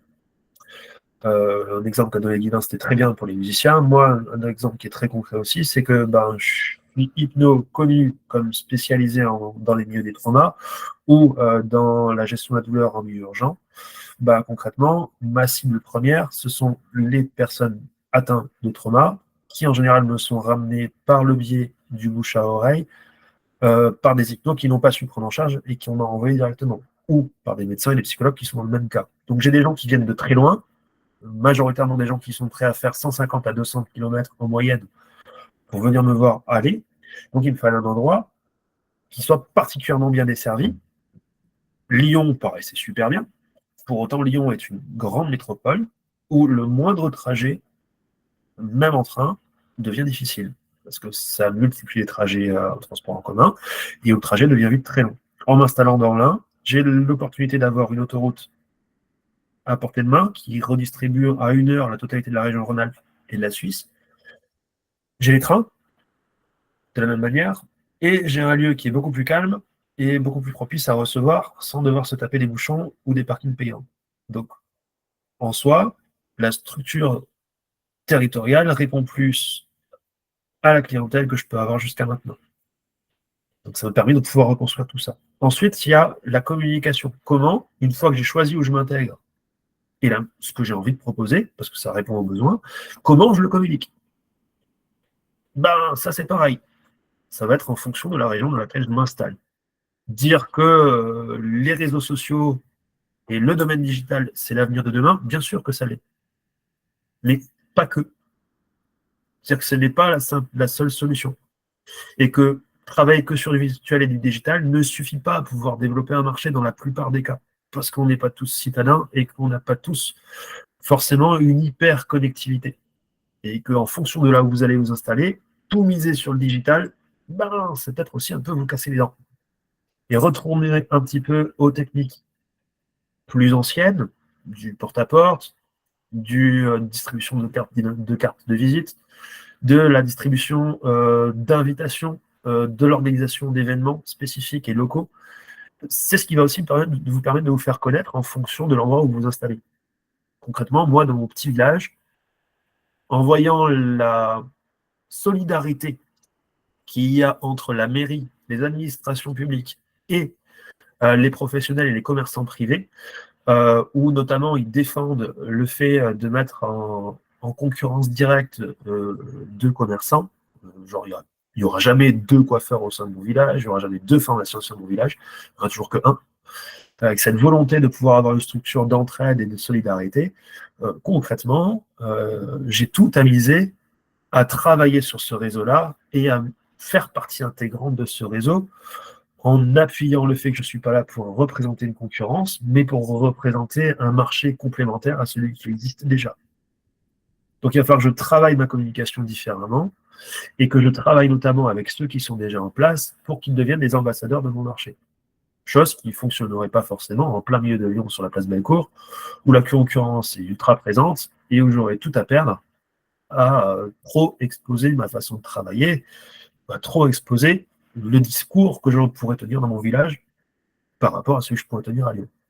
Ça va? Ça veut dire qu'en fait, une communication, il n'y a pas de baguette magique. Une communication, elle répond à un contexte, elle répond à des obligations démographiques, elle répond à des obligations de relations humaines qui correspondent à l'endroit dans lequel vous installez. Et généralement, Jérémy, pour te compléter, dans le milieu rural, tu as aussi parfois des maisons de santé pluridisciplinaires qui sont créées. Tu as la pharmacie aussi qui est un bon ambassadeur, puisque la pharmacie qui reçoit beaucoup, c'est elle qui conseille aussi. C'est voilà la clientèle qui vient. Voilà, c'est vraiment observer son territoire. Moi, je crois beaucoup à l'écosystème. Moi, quels que soient les territoires où on est, c'est dire quel est l'écosystème que je me crée. Et bon, pour moi, ça rejoint aussi, mais ça, c'est des valeurs propres qui sont à moi.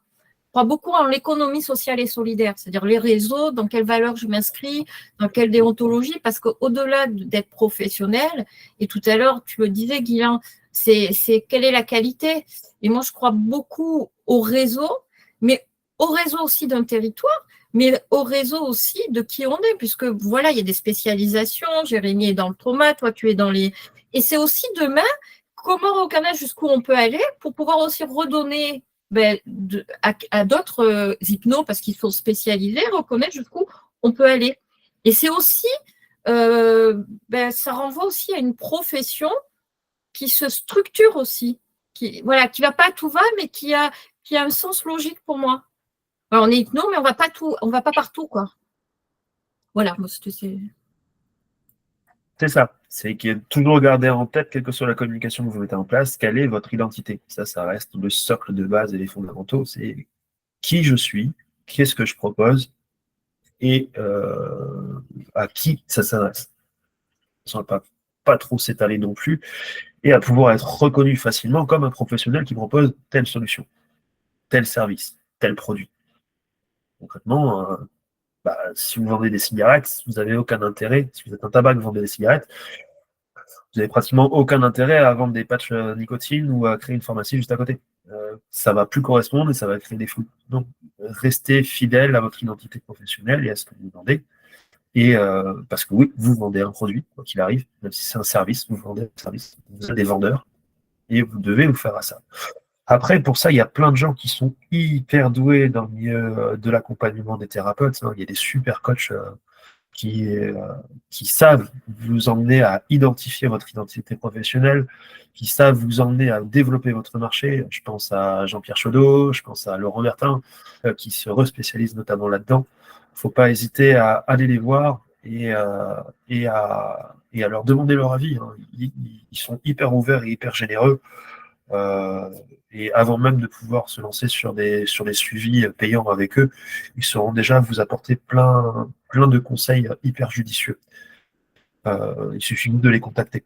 Voilà, n'oubliez pas juste que vous n'êtes pas tout seul là-dedans et que, oui, il y a une structure, il y a des stratégies, il y a des procédures à respecter quand on s'installe et que c'est le fait de respecter ces procédures-là dans le bon ordre qui permet de pouvoir déjà pérenniser son installation. Ça ne veut pas forcément dire qu'elle va marcher, parce qu'après, elle sera soumise aux fluctuations du marché, forcément. Mais ça veut dire que vous mettrez toutes vos chances de votre côté pour que ça fonctionne. À condition, encore une fois, d'être proactif. Ça ne sert à rien d'imprimer des cartes de visite si c'est pour en donner une tous les 10 jours. Ça ne sert à rien de créer un site internet si ce n'est pas pour travailler sur le SEO et pour le mettre en visibilité. En gros, ça reste des outils. Hein. Après, ça prend son importance à partir du moment où on sait ce qu'on a à en faire. N'allez pas faire des cartes de visite pour faire des cartes de visite. Faites des cartes de visite intelligentes parce que vous avez besoin de cartes de visite. Parce que les gens que vous allez toucher sont des gens qui savent utiliser une carte de visite et qui en auront l'utilité. S'ils n'en ont pas l'utilité, vous n'avez pas l'utilité non plus. Ça va ? Est-ce qu'il y a des questions là-dessus ?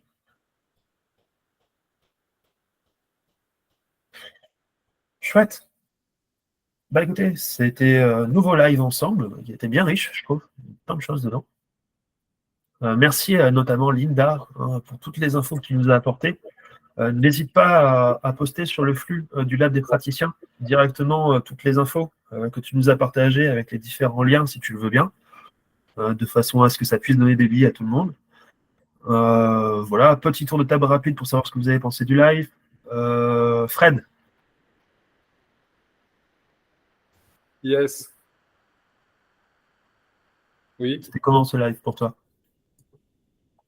C'est sympa, très sympa.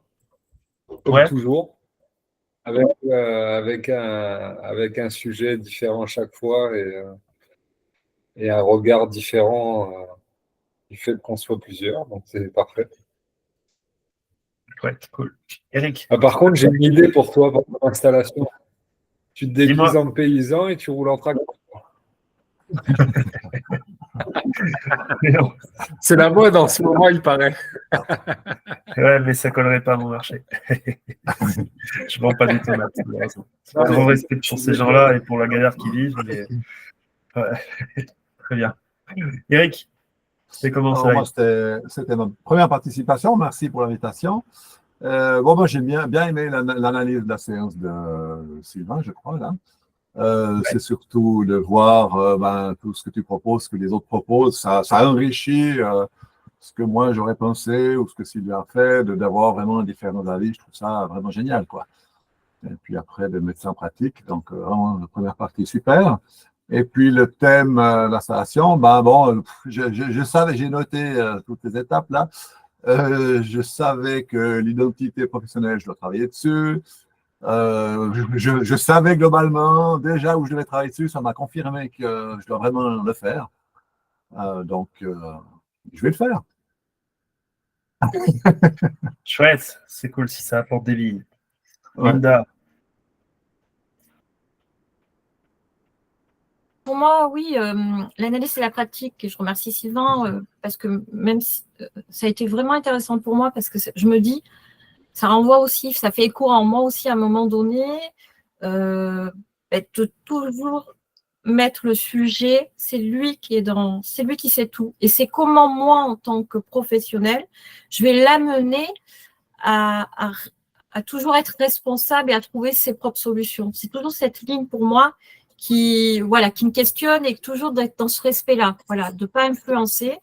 Et ça m'a permis, voilà, donc quand il y a cette charge émotionnelle, j'ai bien aimé comment j'ouvre. Voilà, moi, je suis encore dans cette vision, comment j'ouvre dans mes questions, ça permet à l'autre de se... Voilà, et je sais que c'est quelque chose de sensible chez moi. Chouette, cool. Guillaume. Bon, bah, c'est toujours un plaisir d'être avec vous, de participer à des analyses de la pratique, parce que même quand on a pas mal de bouteilles et d'expérience, il y a toujours un moyen des fois de s'éloigner de sa propre pratique, ou des fois de se reconfronter à une histoire qui réveille des pensées, des trucs, etc. Donc c'est toujours intéressant, même quand c'est pas une situation à laquelle on se confronte soi-même au quotidien. Puis c'est toujours l'occasion d'aller croiser des modèles de travail différents. On n'a pas forcément tous des mêmes mondes, donc c'est toujours intéressant. Et puis pour la question de l'installation, elle est un peu plus éloignée pour moi. Ça fait un moment que je suis installé maintenant, mais ça reste des choses qui sont importantes, même quand on est installé dans une activité. Quand on a envie de diversifier son activité vers d'autres éléments, on se confronte à ce genre de questionnement. Tu parlais de carte de visite là juste avant. J'ai plus celle d'avant, je les ai écoulées, et je suis encore en galère, entre guillemets, de faire les nouvelles, parce que, justement, ce que je disais tout à l'heure, de définir c'est quoi ce à quoi je suis en train d'ouvrir, est-ce que je l'ouvre à part, est-ce que je l'ouvre avec moi au centre. Donc oui, ça nécessite un processus de maturation, donc c'est toujours intéressant d'échanger là-dessus. C'est normal que ça prenne un petit peu de temps. Mais c'est cool, c'est qu'on est en changement. Ouais, effectivement, moi je me régale tout le temps aussi, autant avec ces lives, hein, j'apprends aussi des choses. Hein. Quand on partage comme ça, c'est aussi le but, c'est que ça crée une émulation d'idées, de propositions, de réflexions qui nous permet à tous d'avancer, quel que soit notre niveau, quelle que soit notre expérience, quelle que soit notre pratique et nos convictions. C'est de pouvoir toujours réussir à porter réflexion à ce qu'on fait et argument à ce qu'on fait, sans forcément qu'il y ait de jugement, mais vraiment pour qu'il y ait de la matière à travailler. Voilà, donc ça c'est super cool et je vous remercie pour ça, parce qu'à chaque fois c'est un vrai plaisir. Voilà, j'espère que ceux qui suivront le live se régaleront aussi. On se retrouve fin février, de mémoire c'est le 28, pile, le 28 février pour le prochain live. Entre-temps, n'hésitez pas à partager vos séances sur le flow du Lab des praticiens et à partager les informations que vous aurez partagées. Linda, je compte sur toi. Et puis, je vous dis à plus tard. C'est le 27, je crois. Hein.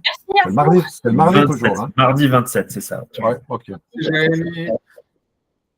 Au Au revoir. revoir tout le monde. Salut. Merci. Salut.